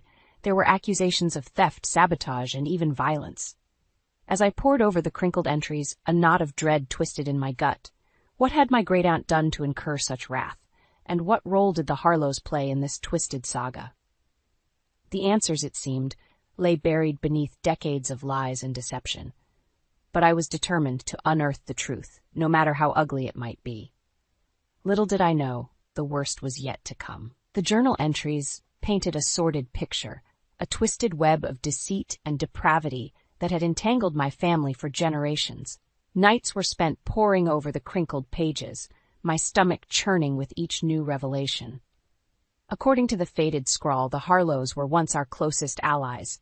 United by wealth and status, the two families held an iron grip over Ridgeview's economy and social circles. But a scandalous affair between Jonathan Weston, my great-uncle, and Margaret Harlow shattered that bond forever. The betrayal ignited a feud that raged for decades, each family dealing brutal blows through underhanded business deals, character assassinations, and even outright sabotage. I always knew them Westons was bad news. Mason's gravelly voice made me jump as he emerged from the shadows of the attic. Can't be trusted, the lot of 'em. I slammed the journal shut, my heart racing. You knew about all this? He shrugged, a twisted smirk playing on his thin lips. Everyone in this town knows, Miss Weston. We just didn't figure you'd be dumb enough to come snooping around. White-hot anger flared in my chest as the truth sank in. Mason had been stringing me along this entire time, waiting for the perfect moment to strike. My hands trembled as I held up the damning evidence. So, what? The Harlows put you up to this? Keep me distracted while they plan their next move? His laugh was a hollow rasp that raised the hairs on my arms. Got a smart mouth on ya, don't ya? We'll see how long that lasts once the truth comes out. Before I could respond, he turned on his heel and disappeared, leaving me alone with the weight of my family's sordid legacy. The journal entries grew increasingly disturbing, detailing bitter rivalries, shattered lives, and dark deeds committed in the name of vengeance. It seemed no sin was too vile, no betrayal too unforgivable in the never-ending quest to destroy the other. But the final entry stopped me cold, a hastily scrawled confession of an unforgivable act, one that could very well be the key to unraveling this whole twisted saga. My great-aunt had orchestrated the framing and wrongful imprisonment of Simon Harlow, the family patriarch, over allegations of embezzlement and fraud. The evidence was damning, but according to her shaky scrawl, it had all been fabricated, a cruel lie spun from jealousy and malice. Simon Harlow had languished in prison for nearly a decade, his name and legacy dragged through the mud, all because of my family's treachery. The journal slipped from my trembling hands as the full weight of our sins crashed over me like a tidal wave. I knew then that I could no longer sit idly by and let this bitter feud consume what little remained of my family's honor. It was time to make amends, no matter the cost. After the sickening revelations found in those tattered journals, I knew I couldn't trust anyone in this God-forsaken town, especially not that wretched snake, Mason. The walls were closing in, and I needed an ally, someone to help me unravel this twisted web before it suffocated me completely. That's when I met Eliza Caldwell. I first encountered the wizened local historian at Ridgeview's modest library, her delicate frame hunched over a battered tome. She regarded me with open curiosity as I browsed the stacks, her rheumy eyes studying me from behind thick spectacles. "You must be the new Weston," she said, her voice a lilting rasp. "I can't recall the last time I saw one of your kin round these parts." I bristled at her casual mention of my family's name, memories of Mason's cruel taunts still fresh. "I'm just here to settle my great-aunt's affairs." A wry smile tugged at Eliza's thin lips. "Is that so? Well, you've got your work cut out for you, that's for sure." Before I could respond, she gestured to the cramped study carrel beside her, its surface littered with faded photographs and crinkled documents. "Why don't you have a look at these? Might shed some light on your situation." What I discovered in those dusty archives nearly made my heart stop, a decades-old paper trail detailing a bitter land dispute between the Westons and Harlows. Deeds were forged, property was seized, and livelihoods were ruined, all in the name of petty rivalry. But it was the final document, a tattered arrest record, that truly turned my blood to ice. Simon Harlow, charged with racketeering and fraud on suspiciously flimsy evidence. 10 years in a federal penitentiary, a once respected businessman left destitute and disgraced. My hands trembled as the horrible truth sank in. The cards had been stacked against him from the very beginning, a cruel vengeance plot orchestrated by none other than my own flesh and blood. "Your great-aunt was a real piece of work, wasn't she?" Eliza's voice cut through my stupor, her gaze knowing. "Nobody crosses a Weston without paying the price." I slumped back in my seat, sick realization churning in my gut.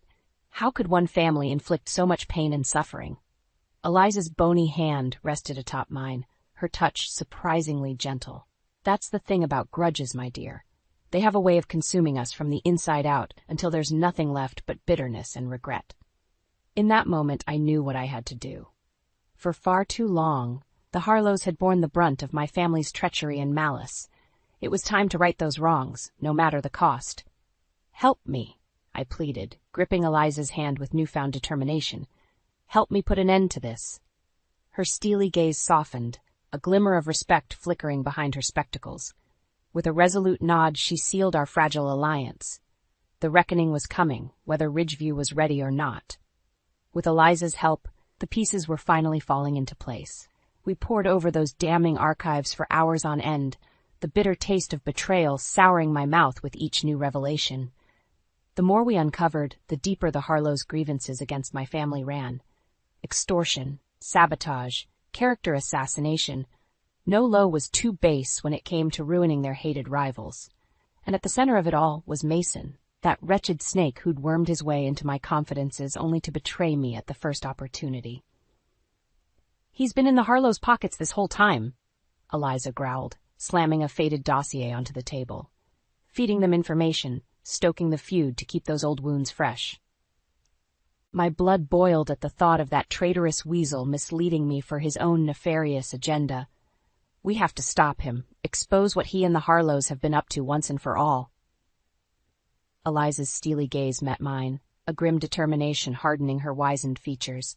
"Oh, we'll do more than that, my dear. By the time we're through, every last one of those bastards will get what's coming to them." As if on cue, a thunderous crash echoed through the manor, the walls trembling beneath the force of the impact. I raced to the foyer, my heart pounding, only to find the front door hanging askew on its hinges, the heavy oak splintered and cracked. Shards of broken glass crunched beneath my feet as I ventured further inside, dread coiling in my gut. Another resounding crash made me jump, followed by the deafening shriek of rending metal. I rounded the corner to find the once immaculate parlor in shambles, furniture overturned and priceless heirlooms strewn about like discarded trash. And there, amidst the wreckage, stood Mason, flanked by two burly thugs in workmen's coveralls. A sadistic grin split his weathered face as he brandished a crowbar, its dull metal glinting in the dim light. "Renovations are going a mite slower than expected," he sneered. "Thought we'd pick up the pace a bit." White-hot rage surged through me as I took in the wanton destruction, the pieces finally clicking into place. You did this? On the Harlows' orders?" "Give the girl a prize," Mason cackled, twirling the crowbar idly. "Can't have you sticking that pretty little nose where it don't belong. We had an agreement, see? You keep your head down and we let you keep on breathing." Eliza hurried to my side, her face pale with fury. "You'll pay for this, you miserable wretch, all of you." Mason's laughter was a harsh bark that raised the hairs on my arms. "Is that so? I'd like to see you try, you withered old—" "Enough!" The words tore from my throat in a savage growl. Trembling with rage, I snatched up a heavy bronze candlestick from the floor, leveling it at the traitorous cur like a weapon. "Get out," I seethed through gritted teeth. "Get out now while you still can." For a long moment, Mason simply stared at me, that twisted smirk slowly fading from his face. Then, almost imperceptibly, he nodded, signaling for his goons to withdraw. "Have it your way, Miss Weston," he spat, venom dripping from his words. "But this ain't over. Not by a long shot." As they skulked away, the weight of his menacing promise hung in the air like a cancer. I knew then, without a shadow of a doubt, that there would be no turning back. No more games. No more deceptions. Only the reckoning that had been so long in coming.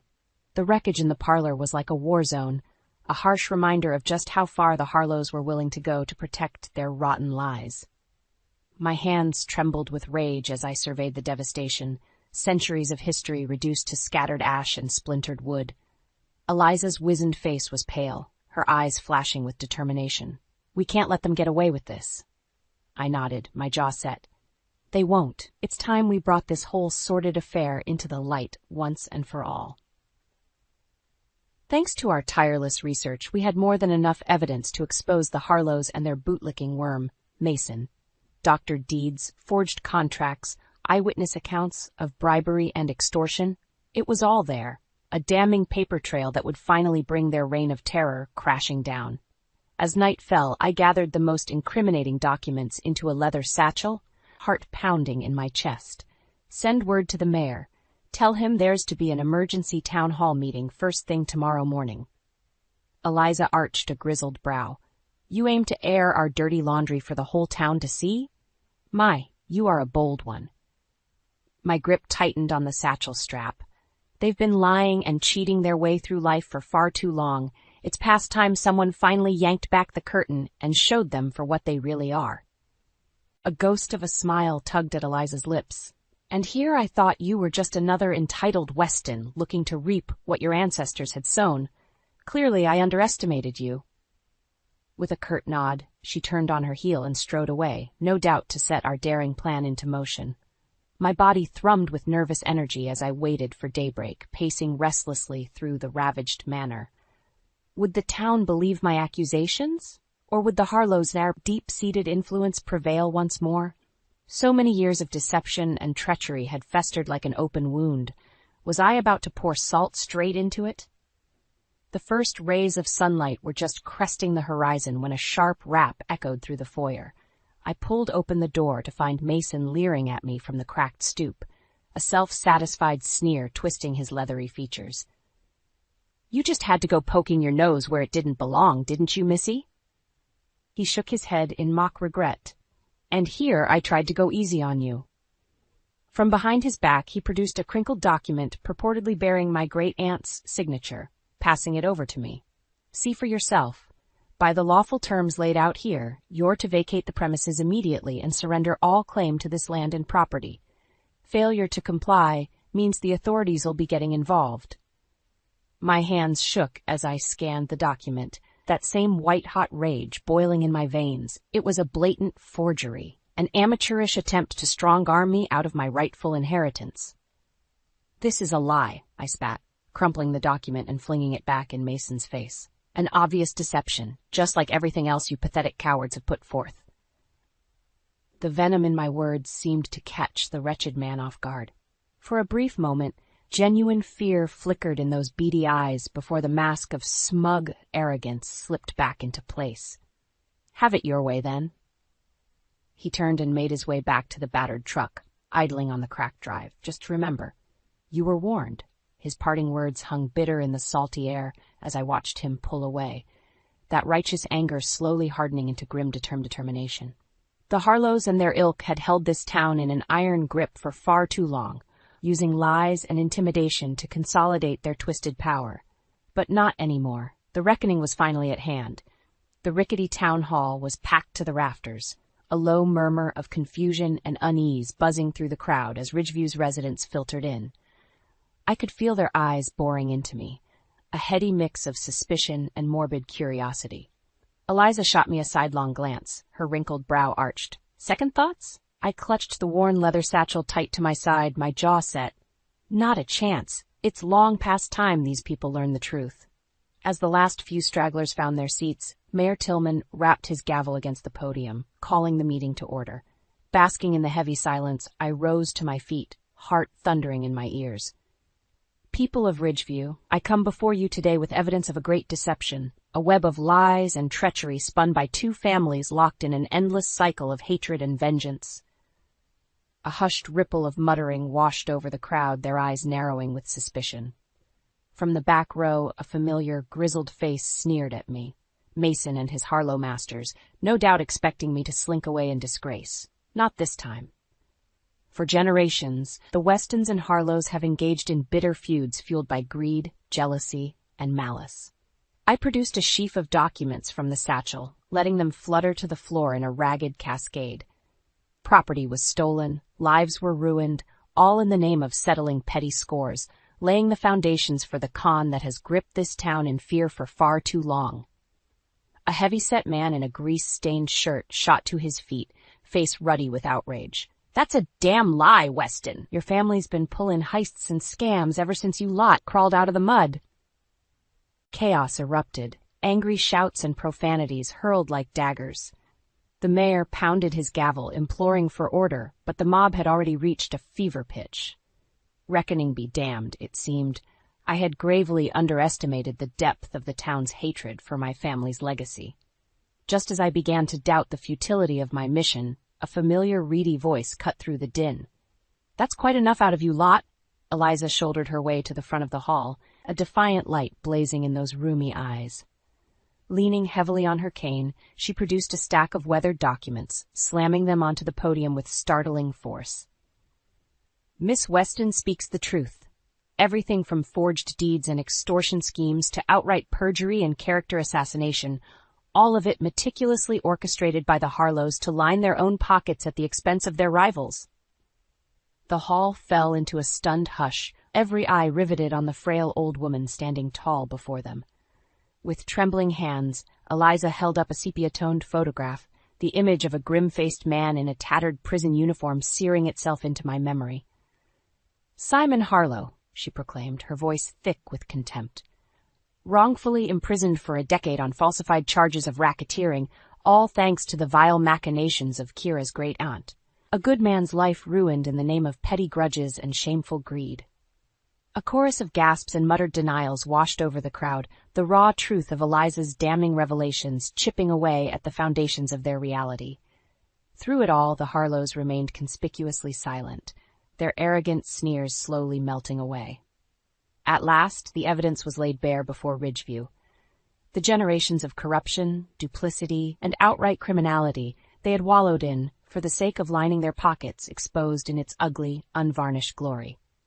I turned to face the shriveled husk that was Mason, fresh glee bubbling up in my chest. "Well, any other lies or forgeries you'd care to share with the group?" His face had gone an ashy gray, all swagger and bravado drained away in the wake of our courtroom coup. Slumping in his chair, he simply shook his head, lips pressed into a grim line. At long last, I realized the man had nothing left to say. The reckoning had finally arrived. The weeks following that explosive town hall were a whirlwind of legal proceedings, public hearings, and long overdue reckonings.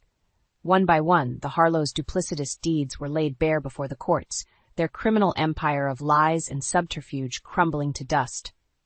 Matriarch Constance Harlow was first to face justice, led away in handcuffs on charges of tax evasion, money laundering, and racketeering. Her smug veneer had finally cracked, revealing the small, pathetic woman cowering beneath all those ill-gotten riches. The remaining Harlow progeny soon followed, convicted of everything from bribery to outright sabotage. Even their most zealous allies were implicated in the ever-widening scandal, with Weasley Mason getting his long-overdue comeuppance on conspiracy and perjury charges. Through it all, I remained steadfast, testifying tirelessly to ensure every last truth was dragged into the harsh light of day. It was a soul-scouring process, reliving those wretched feuds and betrayals over and over again, but a necessary purging if Ridgeview had any hope of healing. With each damning verdict, I could feel the town's wounds beginning to knit, the sour taint of corruption steadily lifting like a noxious fog. Of course, the most deep-seated scars would likely never fully heal, but for the first time in living memory, there was a chance for something better. The night the final Harlow crony was carted off in chains, I gathered with Eliza on the renovated Manor's terrace, clinking glasses of crisp white wine as the last rays of twilight caressed the salty air. "Well, that's that, I suppose." The wry historian's eyes twinkled over the rim of her glass. "No more dark family secrets to drag into the open, no bitter vendettas to unravel. Whatever shall we do with all our free time?" I couldn't help but laugh, savoring the simple joy of the moment, a simple pleasure that had been denied me for far too long. I don't know about you, but I could use a break from uncovering any more generational sins or bringing down corrupt dynasties. Eliza arched an owlish brow. "Is that your way of saying you'll be leaving us, Miss Weston? Can't say I'm surprised. Lord knows, this town gave you every reason to hightail it out of here once the dust settled." Pausing to take another sip, I let my gaze drift out over the immaculate grounds, emotion swelling in my chest. This ramshackle relic that had once represented everything broken about my family legacy was now a point of pride, a symbol of our tenacity and perseverance in the face of those who sought to tear us down. Actually, I was thinking of staying put for a while. I favored the dear old woman with a warm smile. Someone has to keep this place standing, after all we've been through to restore it. And besides...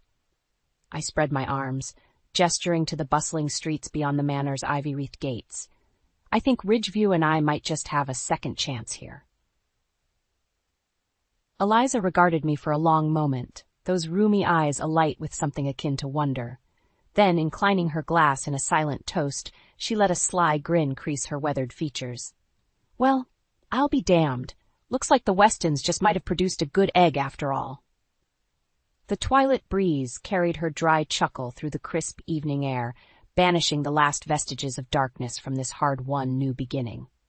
For too long, the bitter feud between the Westons and Harlows had poisoned this town, mirroring it in a quagmire of hatred and pain. But those days were finally behind us. A new dawn was breaking over Ridgeview, and as I took my first unfettered breath of that fresh, salty air, I knew I was finally home. The air was thick with tension as we sat around the dinner table. Dad had insisted on having a family night, which usually meant he had something on his mind. I glanced at Leo, my husband, who seemed just as uneasy as I was. "So how's the shop doing?" Dad asked, his tone already carrying a hint of condescension. Leo cleared his throat. "It's been a little slow lately, but we're managing." Dad let out a dismissive snort. "Figures. You never did have the business acumen your brother had." I felt Leo tense beside me, his jaw clenching. Here we go again. "Gregory, that's enough," I said, trying to defuse the situation before it escalated. But Dad wasn't done. "If only you'd listened to me and taken that management job instead of chasing your little auto dream." He shook his head, his eyes narrowing. "Your brother would have known what to do." Leo slammed his fist on the table, making the plates rattle. "Don't bring Tim into this." "I'm just stating facts," Dad shot back. He was the smart one, the one with a real future. "Screw you, old man," Leo shouted, his face flushed with anger. "I'm sick of living in Tim's shadow." The kids stared wide-eyed, their food forgotten. I reached for Leo's hand, trying to calm him down, but he jerked away. "At least he didn't waste his potential like you," Dad sneered. "Maybe if you'd inherited his drive, you wouldn't be struggling to keep that rust bucket of a shop afloat." That did it. Leo shot up from his chair, his hands trembling. "You know what? I'm done. I've had it with your constant belittling and favoritism. Tim's gone, and it's time you accepted that I'm not him." Dad rose to his feet as well, his eyes blazing with fury. "How dare you speak to me like that, after everything I've done for this family?" "Everything you've done?" Leo let out a bitter laugh. "You mean like constantly reminding us how much of a disappointment I am? Thanks, but no thanks." I stood up, trying to intervene. "Guys, please, let's just..." But they were too fond, exchanging insults and accusations that cut deeper with each passing moment. As their voices rose echoing off the walls, I realized this was more than just another argument. This was a breaking point, a long simmering resentment finally boiling over. And in that moment, I knew our family would never be the same. A few days had passed since the explosive dinner, and an uneasy silence had settled over our home. Leo and I treaded carefully around each other, both of us still reeling from the fallout with Dad. I was in the kitchen, absent-mindedly scrubbing dishes, when the doorbell rang. Drying my hands, I made my way to the front door and peered through the peephole. It was Dad. I steeled myself and opened the door, bracing for another confrontation. "What do you want?" Dad's expression was uncharacteristically somber. "We need to talk." "I don't think there's anything left to say," I replied coolly. "You made your feelings pretty clear the other night." He sighed, running a hand through his thinning gray hair. "I know, and I'm sorry for how I acted, but I have a proposal that could help us all." I crossed my arms, skeptical. "I'm listening." "With your mother gone, it gets lonely living by myself," he began. "And with Leo's shop struggling, I thought perhaps I could move in and lend a hand. Financially." I blinked, taken aback. "You want to move in? And give us money?" "Think about it," he pressed. "With my savings, I could help Leo get that loan he's been after. Get the shop back on its feet." It was a tempting offer. Money had been tight lately, and Leo's business was hanging by a thread. But after the way Dad had treated him, I wasn't sure if we could trust his motives. "I don't know, Dad," I said hesitantly. "After everything that's happened, how can we be sure this isn't just another way for you to meddle and criticize us?" He held up his hands. "I give you my word, no strings attached. This is a fresh start for all of us." I studied his face, searching for any hints of deception. Part of me wanted to believe him, but another part couldn't help but feel uneasy. "Let me talk to Leo about it," I said finally. "We'll think it over and let you know." Dad nodded, a glimmer of hope in his eyes. "Of course. Just remember, I'm not getting any younger, and I want a chance to make things right before it's too late." As he turned and walked away, I couldn't shake the feeling that there was more to his proposal than he was letting on. That night, I broached the subject with Leo over dinner. "Your dad wants to move in?" he said incredulously. "And bankroll the shop?" I nodded. "That's what he claims, at least." Leo shook his head. "I don't trust him, Mara. Not after the way he's treated me all these years." "I know," I agreed. "But if he's serious about the money, it could be our only chance to save the business." Leo was silent for a long moment, weighing the options. Finally, he let out a heavy sigh. "I guess we don't have much choice, but the second he starts meddling or pulling any of his usual crap, he's out. Understood?" "Understood," I said, hoping against hope that we weren't making a grave mistake. Little did we know, the real nightmare was just beginning. It didn't take long for Dad to move in, and almost immediately the atmosphere in our home shifted. His presence was suffocating, like a dark cloud hanging over us at all times. "This place is a mess," he grumbled, surveying the living room with disdain. "Didn't your mother teach you how to keep a proper house?" I bit my tongue, reminding myself that getting into it with him would only make things worse. As the days went by, it became clear that Dad's no-strings-attached promise was nothing but empty words. He constantly criticized how I ran the household, from the way I cooked to how I disciplined the kids. "You're too soft on them," he'd snap, glaring at me across the dinner table. "No wonder they're so ill-behaved." The kids, sensing the tension, retreated into their rooms whenever Dad was around, only emerging when he wasn't home. Leo bore the brunt of Dad's derision, though. No matter how hard he worked at the shop, it was never good enough. "I'm pulling in extra hours, trying to catch up on the backlog," Leo said one night, his voice weary. Dad scoffed. "And how's that working out for you? Still can't seem to get ahead, can you?" "At least I'm trying," Leo shot back, his temper flaring. "Which is more than I can say for you and your financial support." In a flash, Dad's expression turned thunderous. "Watch your tone, boy. Don't forget who's keeping this sinking ship afloat." I stepped between them, dreading another explosive confrontation. "Enough, both of you. We're all on edge, but fighting isn't going to solve anything."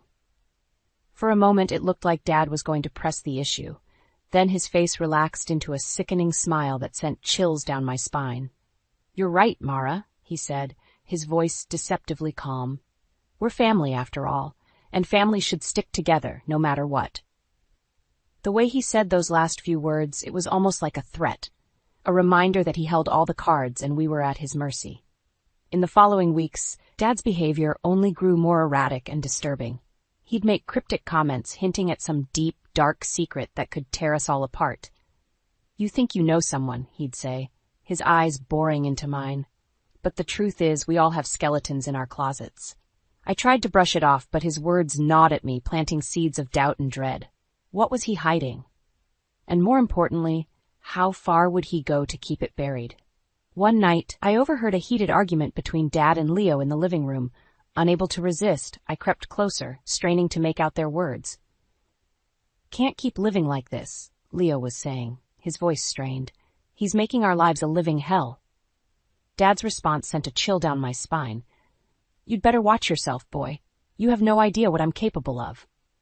In that moment, I knew we were dealing with more than just a difficult houseguest. This was a man willing to do whatever it took to maintain his twisted hold over us. And as I retreated back upstairs, my heart pounding, I realized we were in way over our heads. The tension in our home had become unbearable. Every interaction with Dad felt like a ticking time bomb, liable to explode at any moment.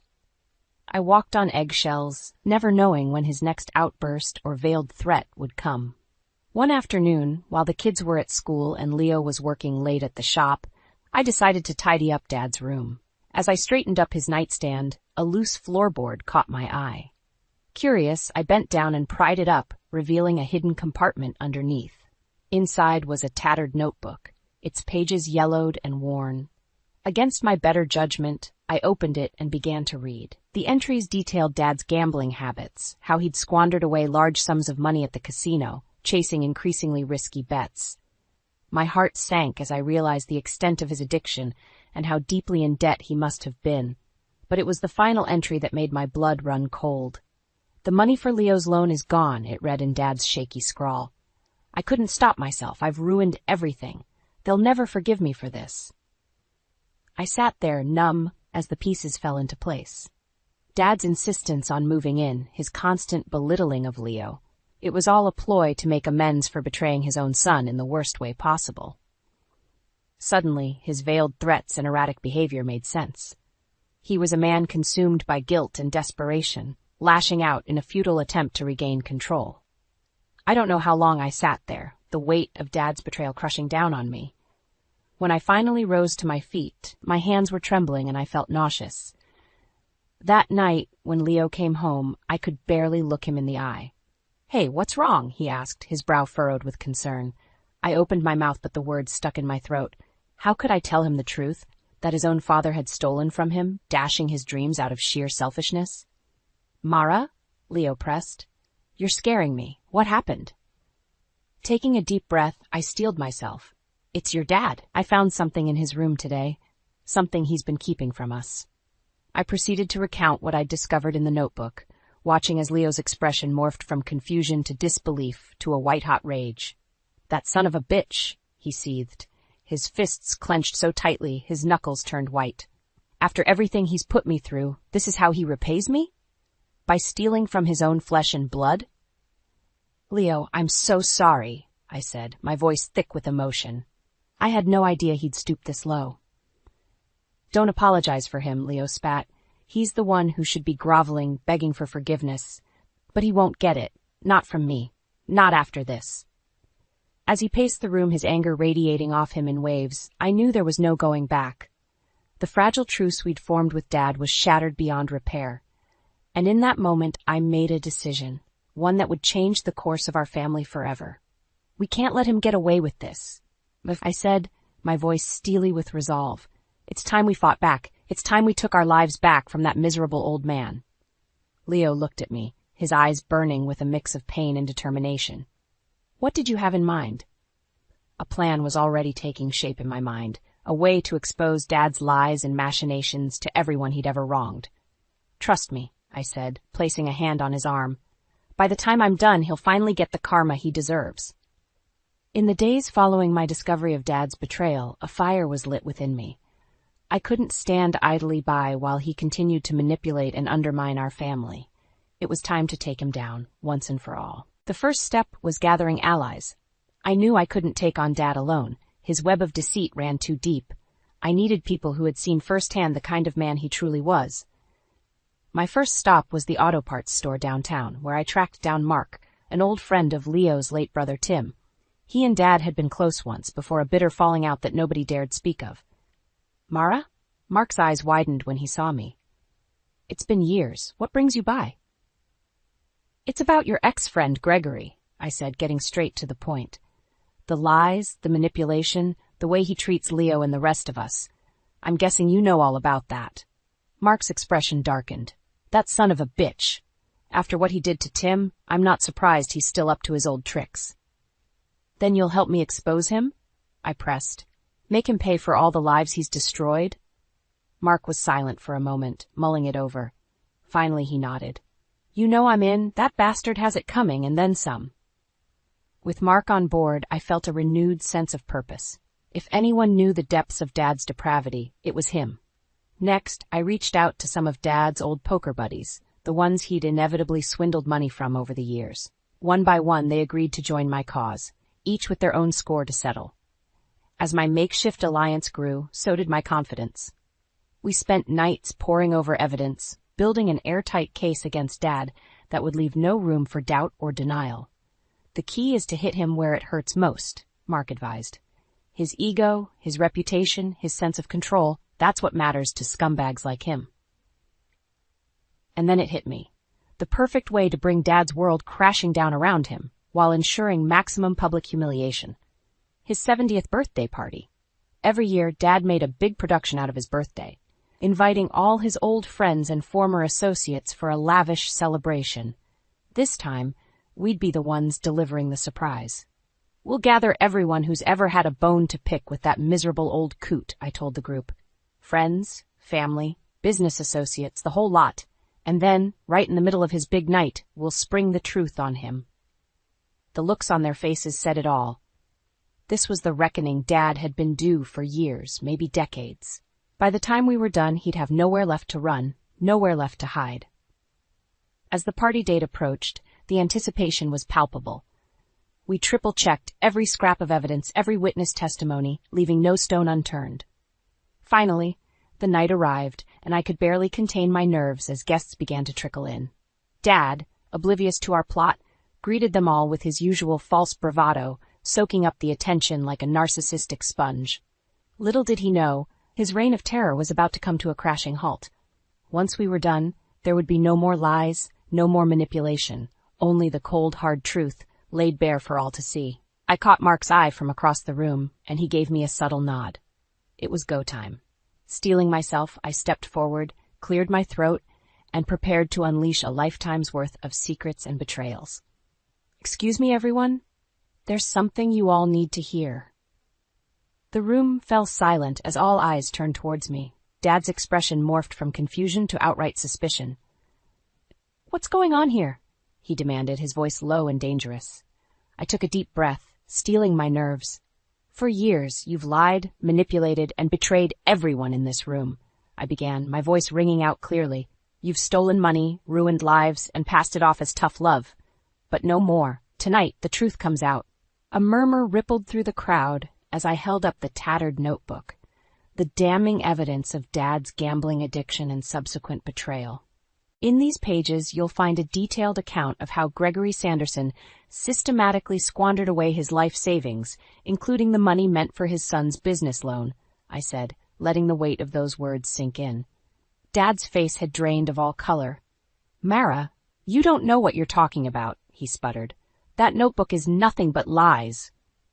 "That's not all." Mark stepped forward, his expression thunderous. "How about the way you turned your back on Tim in his time of need? Or how you've made Leo's life a living hell, tearing him down at every turn?" Other voices began to chime in, a chorus of accusations and grievances that had been bottled up for far too long. "You cheated me out of my retirement fund in that crooked poker game. You sold my business out from under me when times got tough. After Mom died, you became a completely different person. Cruel, vindictive, utterly heartless."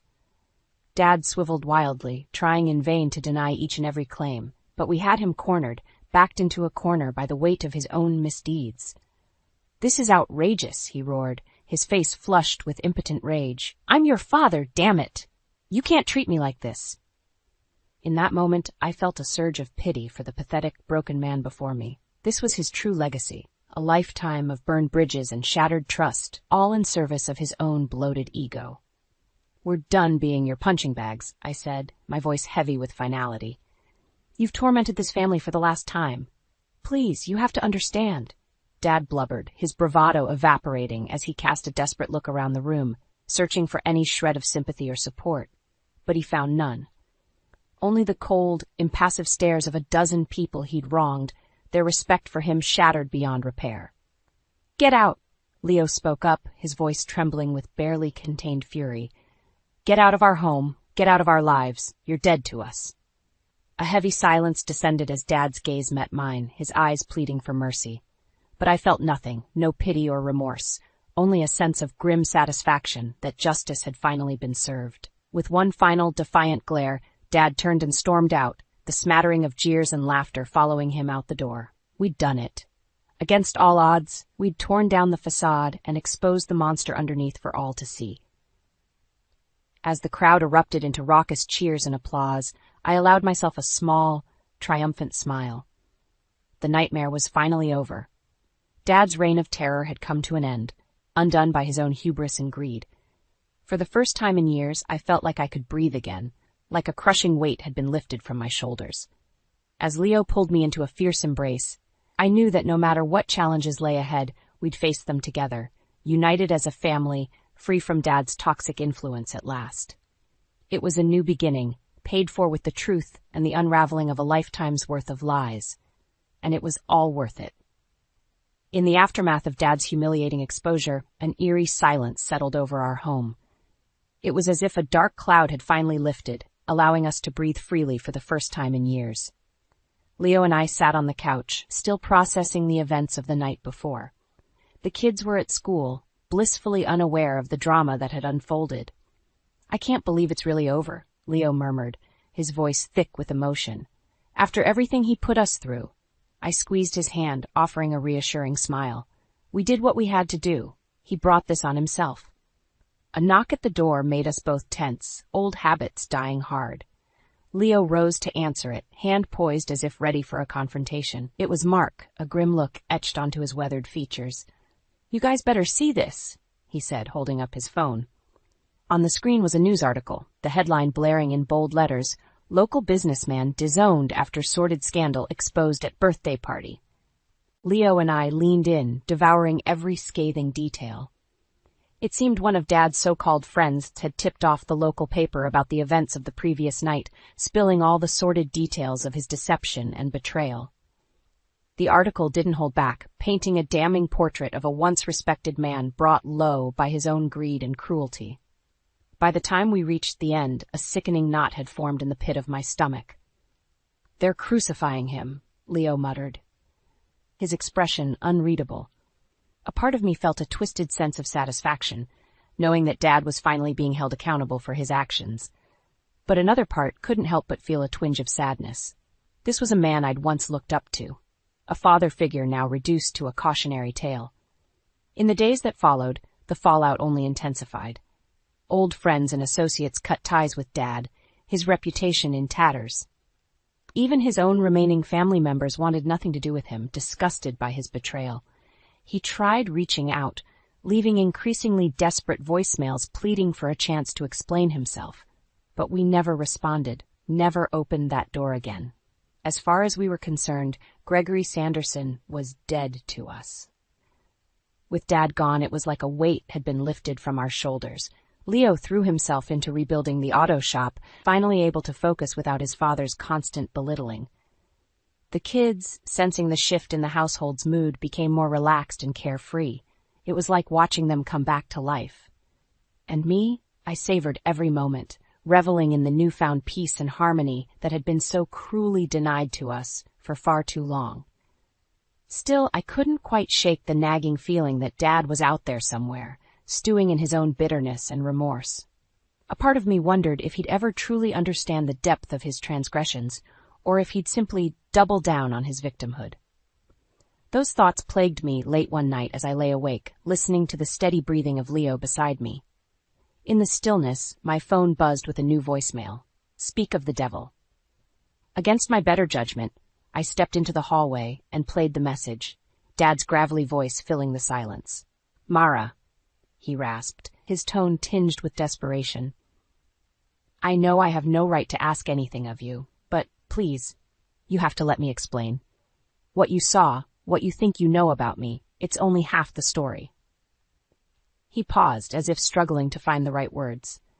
"I made mistakes, horrible mistakes that I'll regret until the day I die. But there were reasons, extenuating circumstances that pushed me to the brink. If you'd only give me a chance, I could make you understand." The message clicked off, leaving me standing there in stunned silence. A part of me was tempted to delete it, to purge Dad's pleas from my life once and for all. But something held me back, a niggling sense of doubt. What if there was more to his story? What if, in our pursuit of vengeance, we'd missed a crucial piece of the puzzle? I stood there for a long moment, mulling over my options. Finally, I made a decision, one that would either offer my fractured family a shot at healing or tear open old wounds all over again. Taking a deep breath, I hit redial and pressed the phone to my ear, my heart pounding as it began to ring. No matter what came next, I owed it to myself to hear the whole truth, even if it destroyed me. The line clicked, and my heart jumped into my throat. "Dad, it's me." There was a long pause, as if he couldn't quite believe I was calling. "Mara? I got your message," I said, pushing past the lump in my throat. "And against my better judgment, I'm going to hear you out. But I need you to understand, whatever you say isn't going to change anything. We're still done." Another heavy silence stretched between us, charged with unspoken tension and too many years of hurt. "Fair enough," he said at last, his voice little more than a rasp. "You deserve the truth, no matter how painful it might be." He took a shuddering breath, as if bracing himself. "It all started after your mother passed." For the next hour, Dad laid everything bare. The crippling grief and loneliness that had driven him into the arms of his gambling addiction. The mounting debts, the desperation that led him to make that fateful decision to dip into Leo's loan money. I never intended to betray him like that, Dad insisted, his words tinged with remorse. I thought I could win it all back before anyone was the wiser, but I got in too deep, and by the time I realized my mistake, it was too late. He spoke of his shame, his cowardice in moving in with us instead of coming clean right away, how the guilt had slowly twisted him into the monster we'd come to know. I took my anger out on you, on Leo, because it was easier than facing the truth, that I'd become the greatest failure a father could be. As his tale unfolded, a part of me felt a strange sense of pity welling up.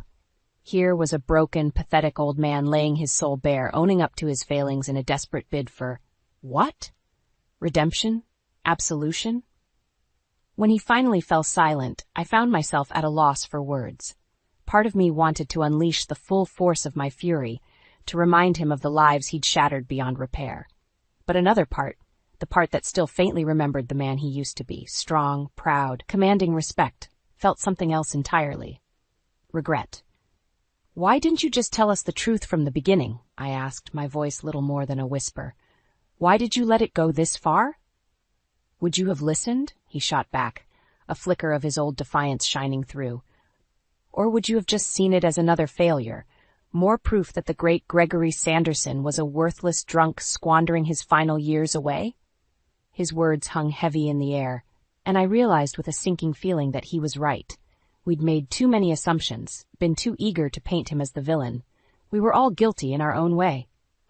I trailed off, struggling to find the right response. In the end, I settled for a simple truth. I'm sorry, Dad.